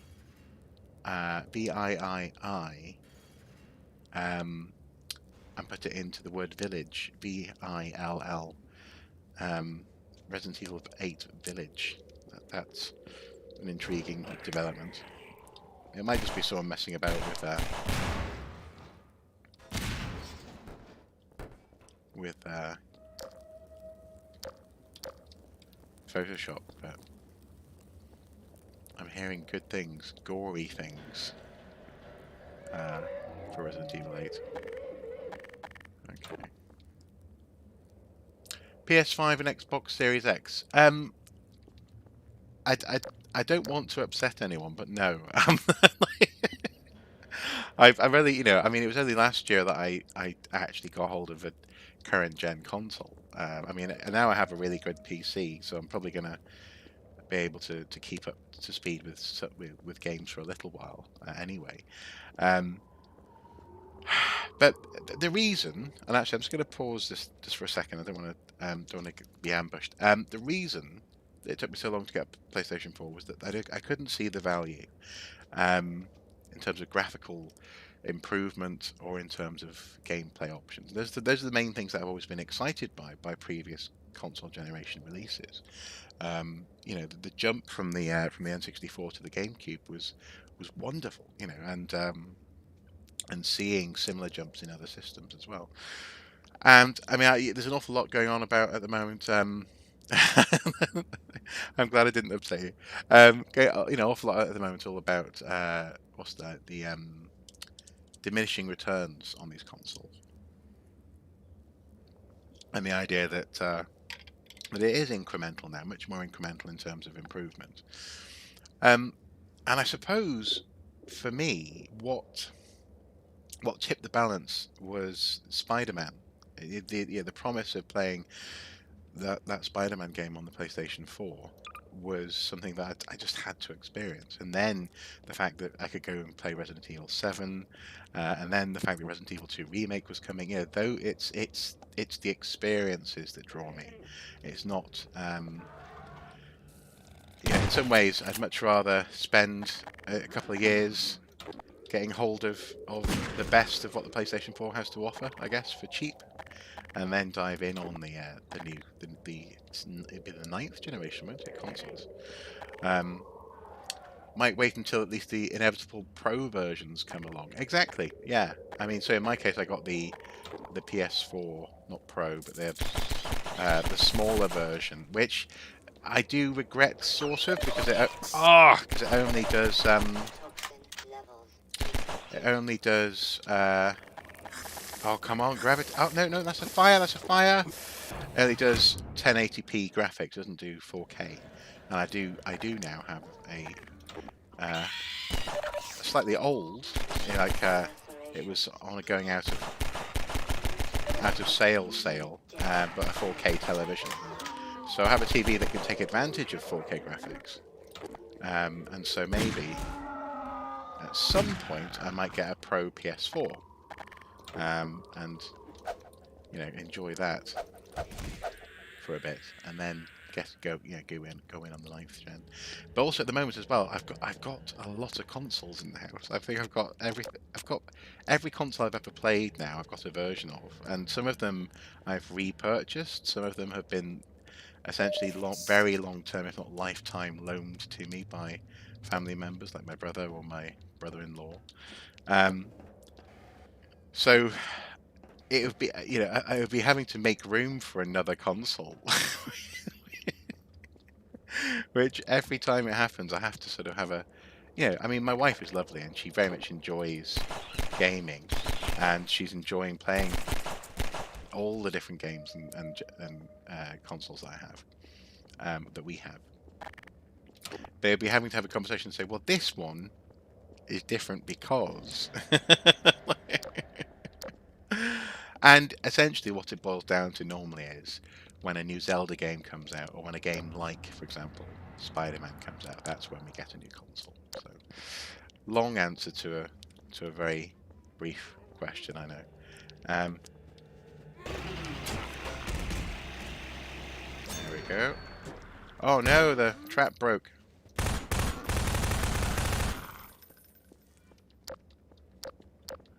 Guy's being hanged.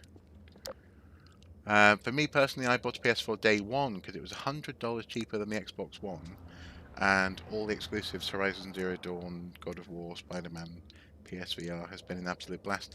And I agree, absolutely. I mean, I think of the two in this generation, PlayStation is definitely the one to have. And also, I should also say that this has been, not only my first PlayStation, but also therefore, obviously, it's been the first time I've had to really learn the PlayStation buttons. For most of my gaming life, the triangle, square, X, circle, and X, triangle, square, X, circle, yeah, button layout was a mystery to me, And so playing Spider-Man in those early days was a bit doing a lot of looking down, trying to remember where the buttons were. I was thinking, how am I going to do this? How am I going to, swap between PlayStation and Switch and Xbox 360 and so on and so forth? But you just learn them, don't you? You learn when they are. But yes, PlayStation 4 has been a wonderful console this generation. And also, I should also say, I'm not remotely interested in console wars and all that sort of nonsense. That's just hype built up to sort of in a slightly with slightly weird retro drama, retro nostalgia, for the Nintendo does. No, Sega does what Nintendo don't, wasn't it? That kind of thing. So I'm not really interested in who's won, but I do believe PS4 is the better of the consoles, without a doubt. I think if I had to get one, it would be PS5 due to the exclusives that they'll get. Yeah, it's not an X, it's a cross. Yes, you're right. Yeah. Did I say? I think I said cross eventually. Did I say X? Okay, sorry. But yes, it is. Well, and also the stories behind those buttons are really interesting. I think it wasn't the X. The X. I said X again. Sorry. There you go. Cross. Wasn't the square meant to be a sheet of paper? I seem to recall. Like possibly as a menu button on the on the very first PlayStation. It would have like sub-menu applications, this kind of thing. Was the circle meant to be a stone? Some sort of touchstone or something? I've gone back on myself, haven't I? We have this way.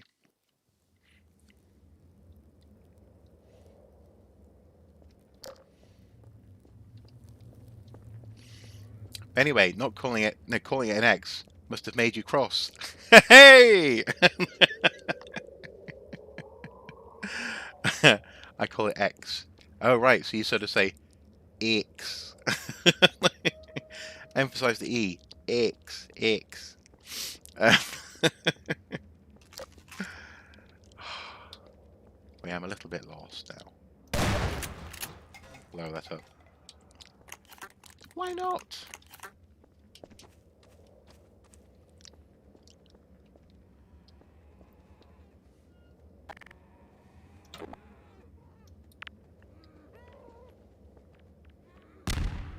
Ah.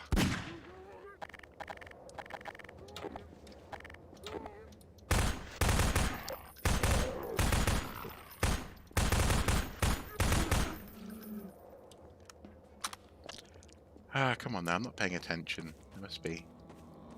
Oh, I hate this guy. Oh. Oh, and now the. Oh. Oh no. I'm fooked.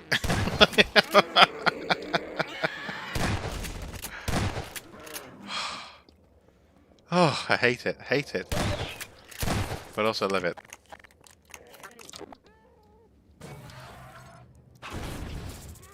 Yeah, that was a total waste. You guys are behind me. Where'd you come from?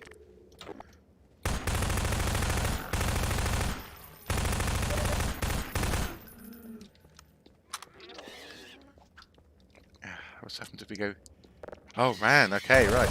Ah! Ammo depleted. Well, I've at least got this.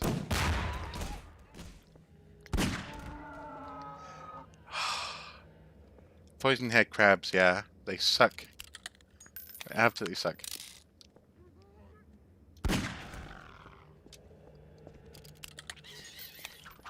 Going this way.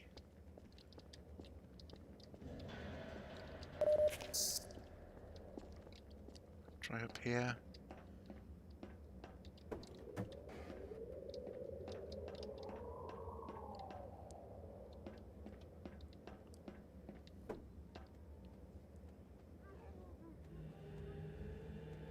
Oh, that guy's still down there.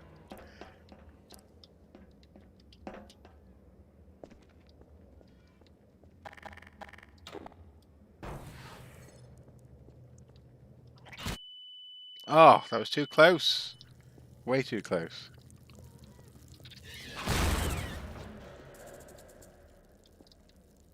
There we go. That's a good use of flaming barrels.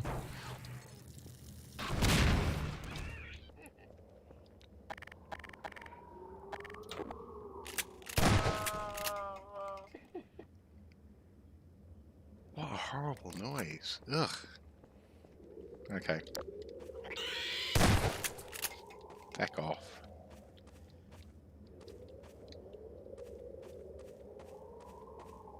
Nope, that's also a dead end. Where am I going? I'm heading to the church. I know that much.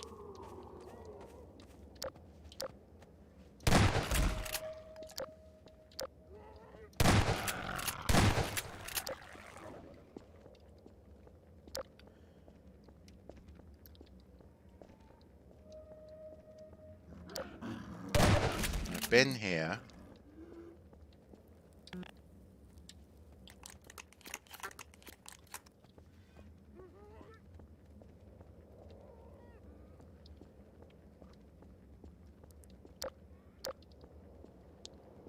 Feel as though I'm missing something obvious, which is often the case.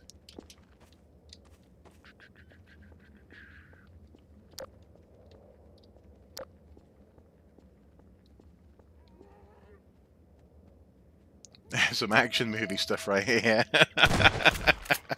Yeah, it did get a little bit like, I did feel quite good actually, swapping out guns and...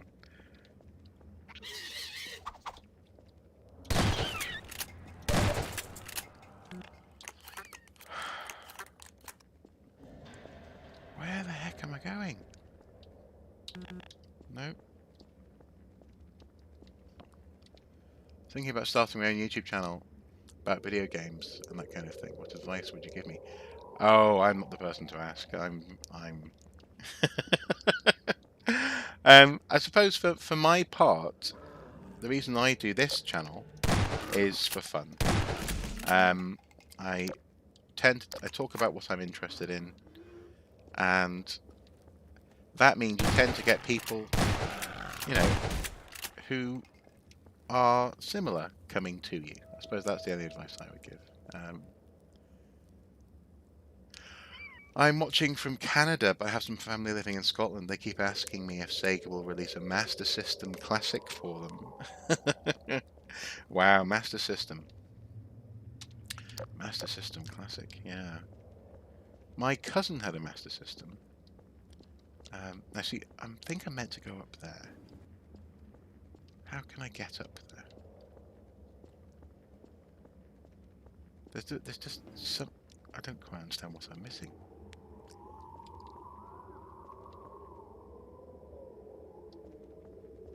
There's a mechanized platform. Yeah, he had a Master System, and I remember as a kid being always quite confused why Sonic looked so rubbish. There we go, lever. Okay, looked so rubbish on it. Because I had a Mega Drive at that point. And that was my first console. And so I remember really being interesting.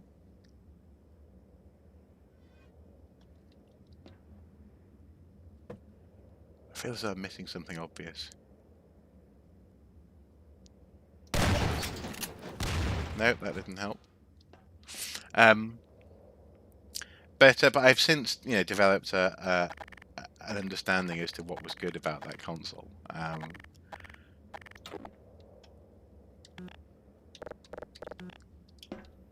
Okay.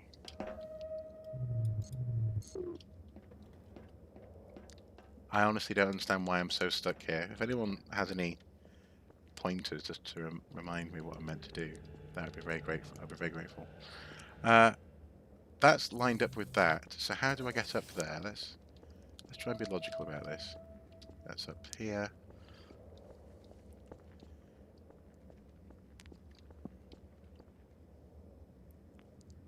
Can we...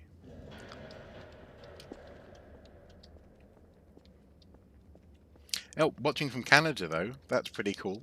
It's strange. I don't really tend to think about people watching from different places.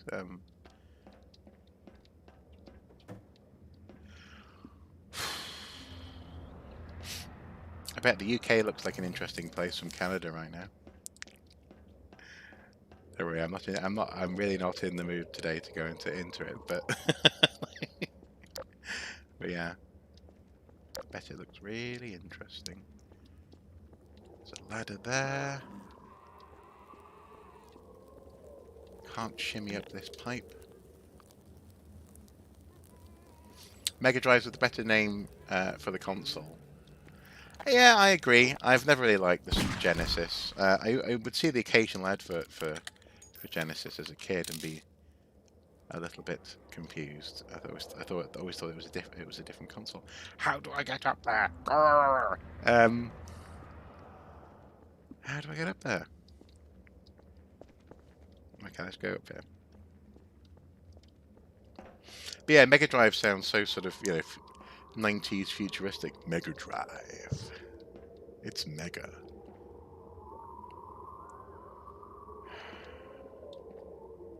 What am I missing? What am I missing?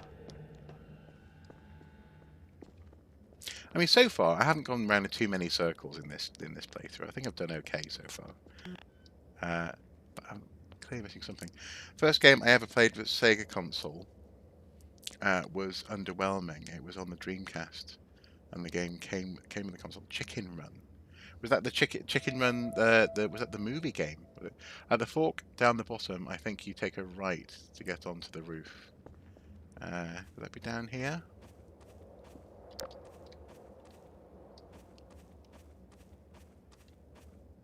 No.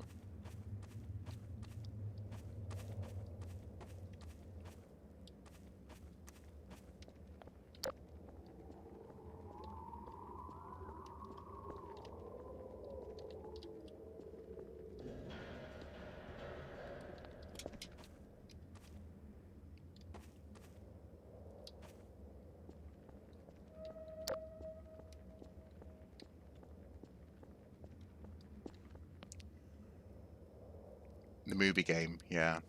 Yeah. Well, Aardman can't be good at everything. Oh, goodness sake. So, yes, I do have to get up there to get onto that platform. There's a platform there. There's one there. There's one there.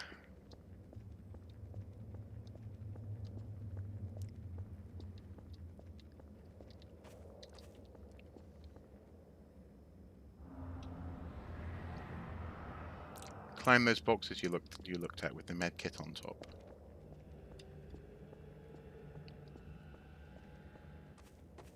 These boxes. Ah. Oh, thank you. Thank you, Beck. Goodness me, that was getting very annoying. Thank you. And then over here to the ladder. There we go. And now we're off. Just sometimes you can just get stuck in a loop, can't you? Boop. Hey, shotguns, beer, barrels of exploding goodness, and medkits. Nice. Chicken run game. Well, actually, I played. Was it Buzz Lightyear's? Buzz Lightyear's. The Galaxy Patrol or something. On Dreamcast. Basically my Dreamcast was a bulk acquisition. So it came with lots of games, and it was a deal that a friend of mine had sort of figured out for me, but it wasn't his Dreamcast. It was I think a friend of his. And oh, the noises. Friend of his, and for a start, it stank of cigarette smoke. It was a horrible box to unbox. Oh, hello.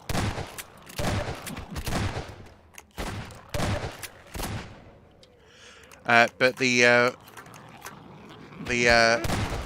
Buzz Lightyear game that came with it was atrocious. For your affliction, child.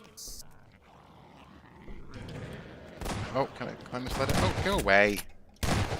And I was really that really scared me actually when I played that game. Buzz Lightyear, because it was so. There we go. It was so bad. How came you here, brother? I was shocked, you know. For you. Did I not tell you to seek the church? Mend your ways before it is too late. Yep. Okay. So yeah, movie tie-ins, licensed games are always a risk, aren't they? Oh man. There we go. Who's your favourite actor? Yours is probably Tim Curry. Oh, that's a good question.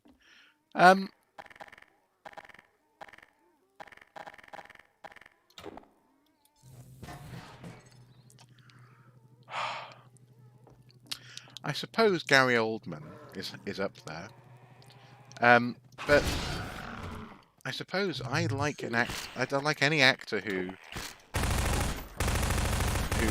disappears in their roles. And by that, I don't mean they have to do, that's annoying Jared Leto getting into the Joker by emailing, by mailing things like dead rabbits to people.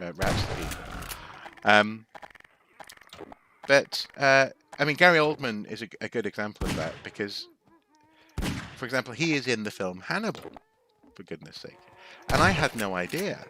He's the guy with the messed up face in the who Hannibal the Lecter victim who survived, and when I figured out that was him, I was like, oh my goodness, I could scarcely believe it. Robert Downey Jr. Downey Jr. is also a good guy, good actor. Paul Bettany. Now he's one that I could watch in almost anything. I haven't seen that movie Priest. Is it Priest where he's got the cross on his forehead? That looks not great. But in Master and Commander, and also as a supporting character in Beautiful Mind, Paul Bettany is amazing.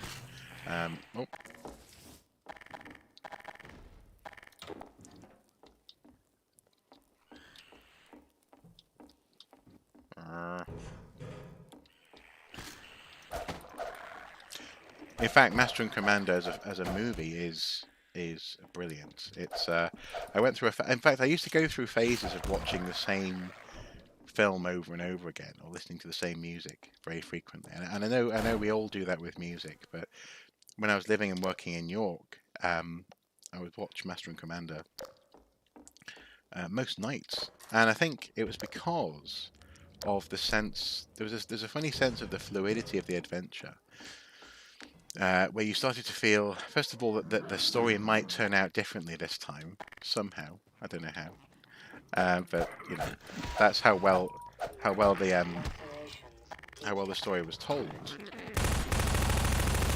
Um, but also, I loved the sense that you were on the ship. You know, you were on board that vessel. And actually, at some point, I might do a video. In fact, I will. I'll do a video about it at some point. I'll just do a little, you know, I don't know what the word would be. A little essay as to why I love Master and Commander, because you really felt as though you were living on board. And Peter Weir, who also I think directed The Truman Show, he cast actors who didn't look like they were used to being in front of a camera, you know. The books are great too. Yeah, I've got a couple of the books actually. I won't lie, I haven't read many of them. But again, the books are brilliant because of the attention to detail, the research. And in the film, I love the well, actually, I think in one of the extras, Russell Crowe. Am I going down there? The thing is, I don't want to. Oh no! Stop throwing things at me. I love Russell Crowe in one of the extras saying something like, "This was the NASA of its day," and the turning of the clock as well is really good in that film as well. The fact that they keep on, it's punctuated by the hourglass being turned. It's really great. Speaking of which, a TV series that's given me a similar vibe has been Black Flag. Oddly enough, not Black Flag, Black Sails,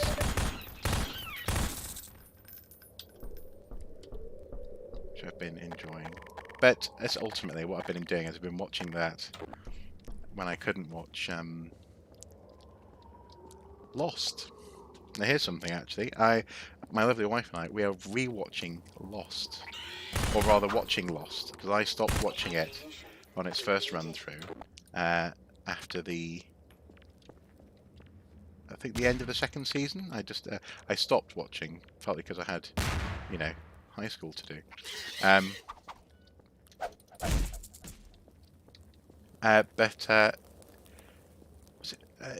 Was it? I think it was on Channel 4.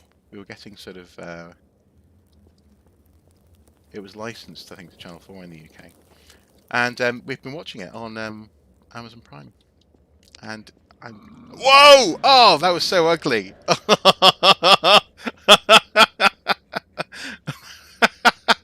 Oh, that's brilliant.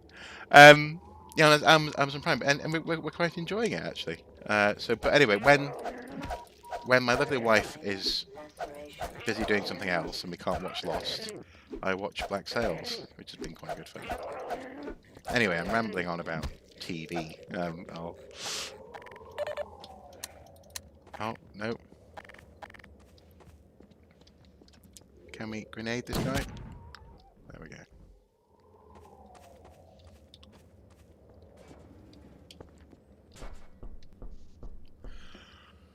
Truman Show is so creepy with some comedy sprinkled on. Not sure if I should laugh or be creeped out. Yeah. No, I agree. But again, Peter Weir is incredible, and also in that sense, he really was onto something with you know, with the fly on the wall. What do they call it? Again, my brain's a bit fuzzy, but you know, the true life television. He was really on the ball with that.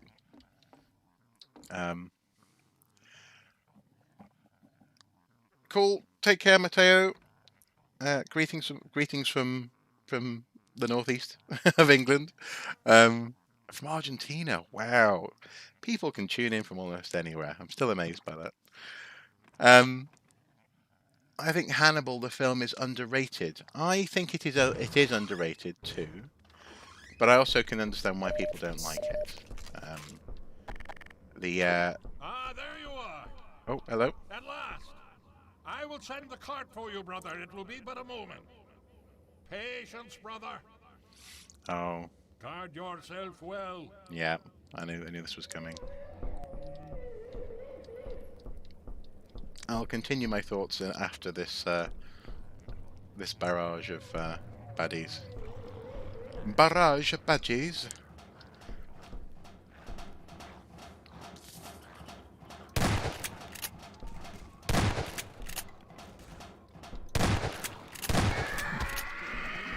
Oh.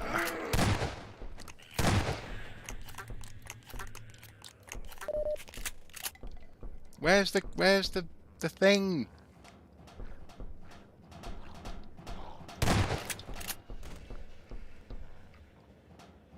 Now, here's a question. What are these drain pipes actually attached to? Because they seem to be welded off at the top. They just seem to be here for bad guys to climb. Oh, where's the...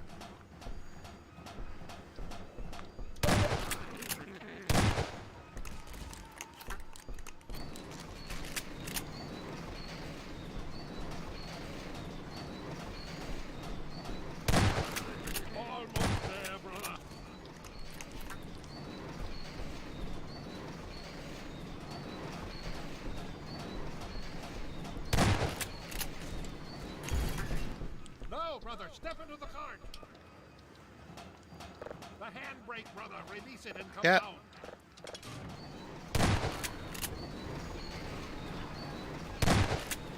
I love that his church is so isolated. He's made a good little home for himself. For the dead know no sleep in their graves, nor dost thou remember them until they are destroyed through thy hand. Apparently so. Hannibal the film. Oh. So we meet at last. Hello. You are to be commended for avoiding my traps. The work of a man who once had too much time on his hands and now finds time for nothing but the work of salvation. I suspect you have little wish to remain in Ravenholm, so I will show you to the mines. As for me, a shepherd must tend to his flock, especially when they have grown unruly. Yeah, apparently. Follow me, brother, and tread lightly, for this is hallowed ground. Okay. R.I.P. Michael Clark Duncan. One of your favourite films is Green Mile. Yeah. Well, yes, indeed. R.I.P. Green Mile is excellent. That was another film that I went through a phase of watching a lot of. Hannibal. I'll tell you what, let's get to the mine. Get to the mine, I'll talk about Hannibal. I need to not die. Woe to thee.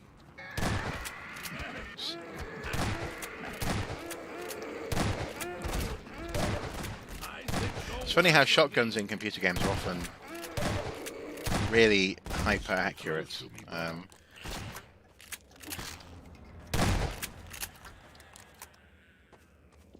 Even over very long distances, they seem to be very effective. Okay, over the fence. Oh.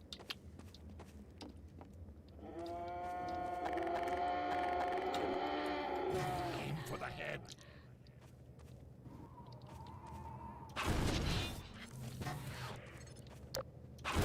May the light of lights be with you. Mm-hmm. Oh, I need another. Okay.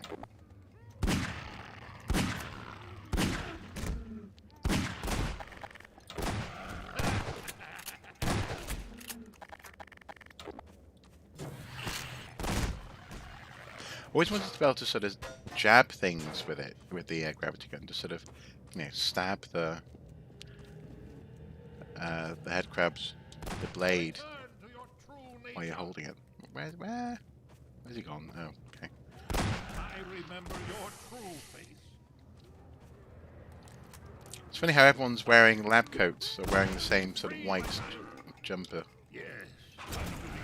Come.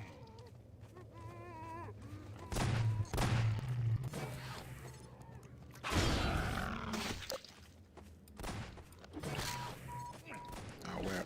Lacerations detected. The grave holds nothing worse for you.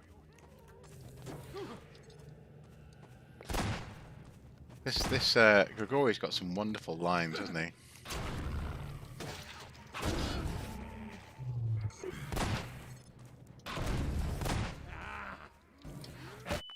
Ah, too close again. Oh, that barrel's gonna. To let the priest fight the thing off by himself, if God is with him, he will live. No slamming. Not slamming anyone here who is Catholic or Christian. No, it's fine. You're right. Yeah, yeah. He's done okay so far, hasn't he? You can launch the head crabs away with the gravity gun. You can. Do you know? I've never thought about doing that. Oh, go away! Where art thou, brother? Honestly, undead things. There we go. Oh, look at that. That's nasty. Okay. The grave holds nothing worse for you. Careful, brother.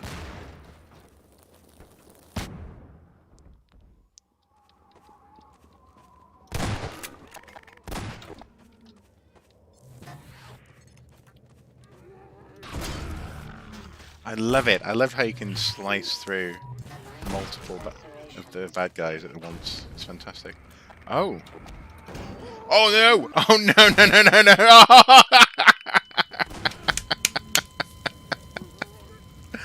Oh.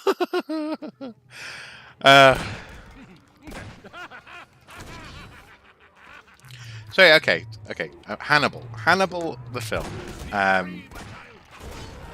was controversial, wasn't it? Because Jodie Foster didn't want to do it because she didn't believe in what had been written for her character. The idea that she would fall in love with Hannibal, as she does in the book, and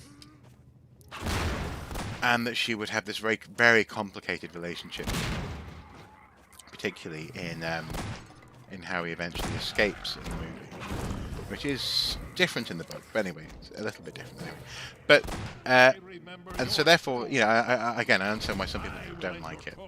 I think Ridley Scott did an interesting job with the film in terms of the visual tone and the overall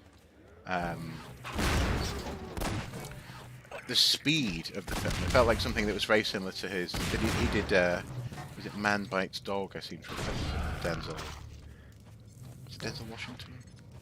Maybe I'm making things up. Anyway, it was similar to that, and the color grading in that film and the way that he constructed a world that felt very different from Silence of the Lambs, which was okay because it wasn't set in the 80s. There were reasons for the differences. I liked revisiting characters. Was it Barney? Or I'm thinking Barney because I'm playing Half-Life. But people who knew Clarice and Hannibal from their days, in the institution. Your man with the pigeon, the dead pigeon. And I thought all that was handled quite well. But I think the thing I like most about the Hannibal film is the sense of elegance and the richness of Hannibal's life.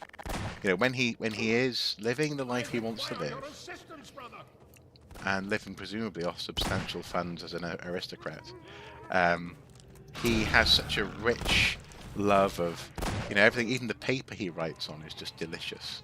The wine he drinks, the music he plays and listens to, and I think the movie Hannibal captured that very well. And so I don't mind it. I don't mind it at all. But what I would say is that I really love. It was Barney, I thought so. I really love the Hannibal TV series, and I know it got a bit pretentious. Certainly in the third season, they sort of started to disappear a little bit. But I think in the third season, they knew that they weren't going to get the 5 seasons that they wanted to get. So they just went off piste. Go quickly. Oh no! Hey, brother.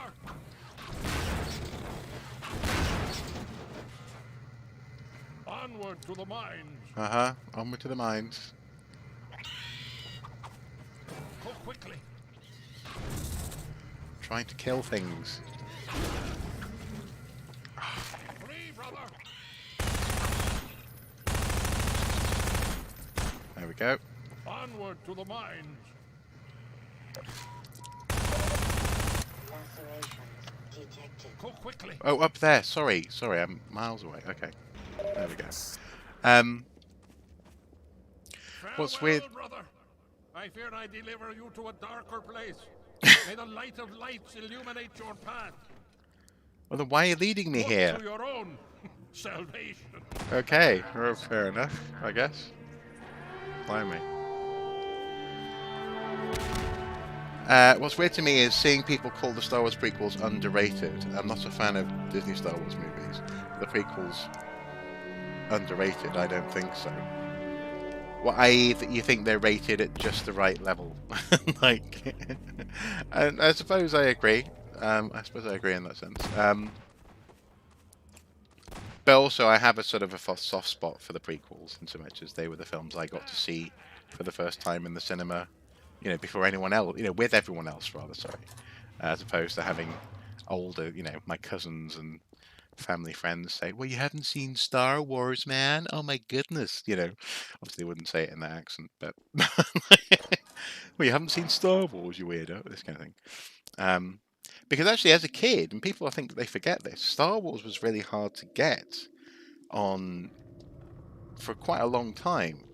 It was I just didn't see a Star Wars film unless it was on TV. I remember my auntie during a very strange time in my life, but we were living with my aunt briefly. I remember her pointing out the Tauntaun scene in Empire Strikes Back. And that made an impression on me, because out of nowhere this guy lights a lightsaber and slices open an animal and shoves someone else inside it. But yeah, so actually it's funny how now Star Wars is much easier to get hold of. How do we go down? Oh, do we just have to... Oh, that's it. Yes, I remember now. Have to just jump from... Major fracture horrible. detected. Automatic medical I wish there was more pod racing. Yeah. morphine. Yeah. Although, actually, tell you what, I'm not going to ruin that scene for you, but there is a... don't watch Chris Stuckman's review of episode 1, put it that way. Because once he tells you something about the pod racing scene, you'll never be able to unsee it. And it kind of... I knew that would happen. It kind of ruined it for you. Certainly ruined it for me anyway. Because I was like, oh my goodness, yeah, you're right, yeah. You're absolutely right. Now this is pod racing. Okay. Okay, come on, we can do this. Done this before. No, come on, Gordon. This is more sensible. Ooh.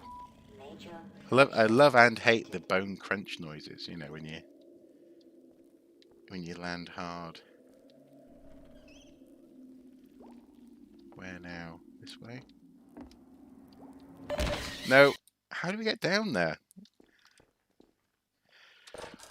Whew. You kind of want to know what ruined it for me. No, I don't want to be responsible for telling you. I really don't. You know what I'm talking about. Okay, William, if you know what I'm talking about, that's good.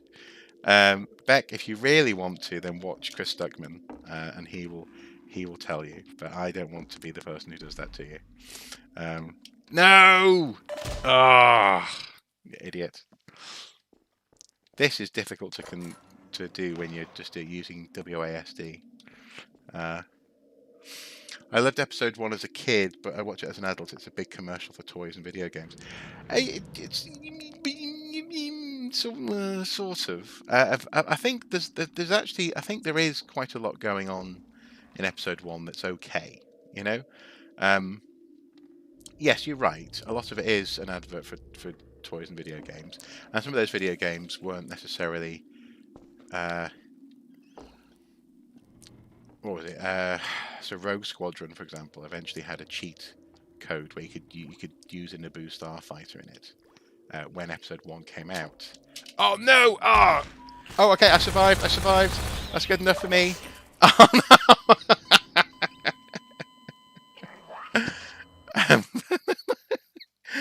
But yeah. Ultimately, I think, yeah, the first film wasn't brilliant, but it was. I have nostalgia. There's nostalgia there, and I think that's okay. You know. Plus, Obi-Wan's lightsaber in that movie is simply the greatest lightsaber design ever. I think Ewan McGregor in one of the extras or webisodes in the run-up to the release of Episode 2, he knew. You know, he was like, everyone wants a lightsaber, but this is the one, because it's just a beautiful design. Something to do with the camera movement. Don't you do it? Don't.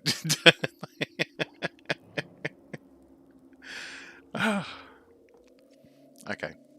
Aha! There's another level there with life boxes. I should have headed towards a life box. I should have known. There we go.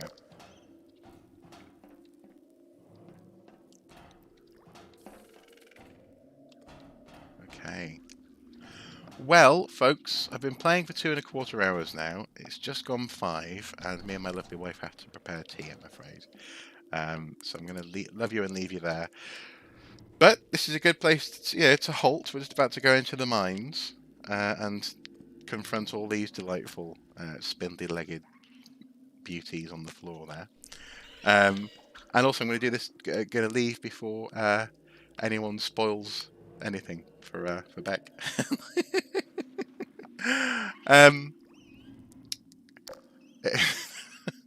Yeah, but let's just say if you want to know, watch Chris Stuckman. Thank you guys for watching. I'm just going to save this now. Save game, new save, and quit the game there. Well, I'll save it again, I don't mind. And thank you. Oh, great stream. Bye. Yeah, well, thank you. I'm glad it was a good stream. Like I say, considering I very nearly didn't stream today because I was feeling so manky, I've enjoyed this. Thank you guys for watching. Thank you for turning up, and thanks for the banter. It's been really fun. When will be my next live stream? This week, I'm planning on streaming on Thursday, but it won't be computer games. I want to. I want to stream putting my badge collection onto a badge banner that I've made. It should be more fun than it sounds, I promise you. If you want to know more, and this isn't me plugging the Facebook page, but I will. There's more information on the Facebook page if you want to go there. And then I'll be doing Half-Life 2, I guess, next Tuesday. And probably later that week. No, sorry, not next. Because next week is my lovely wife is off work, so we're taking a slow week. But the week after that, I'll probably do a normal video as well as a live stream. So hopefully that makes sense. But yeah, Thursday it's going to be a bit of craftiness live stream with some photos that I've taken recently of stuff I've been up to. So if you fancy a chat, if you fancy seeing what's going on, I'll see you then. Hello, and I'm afraid goodbye. Sorry. But yes, I'll be here on Thursday afternoon. Bye bye.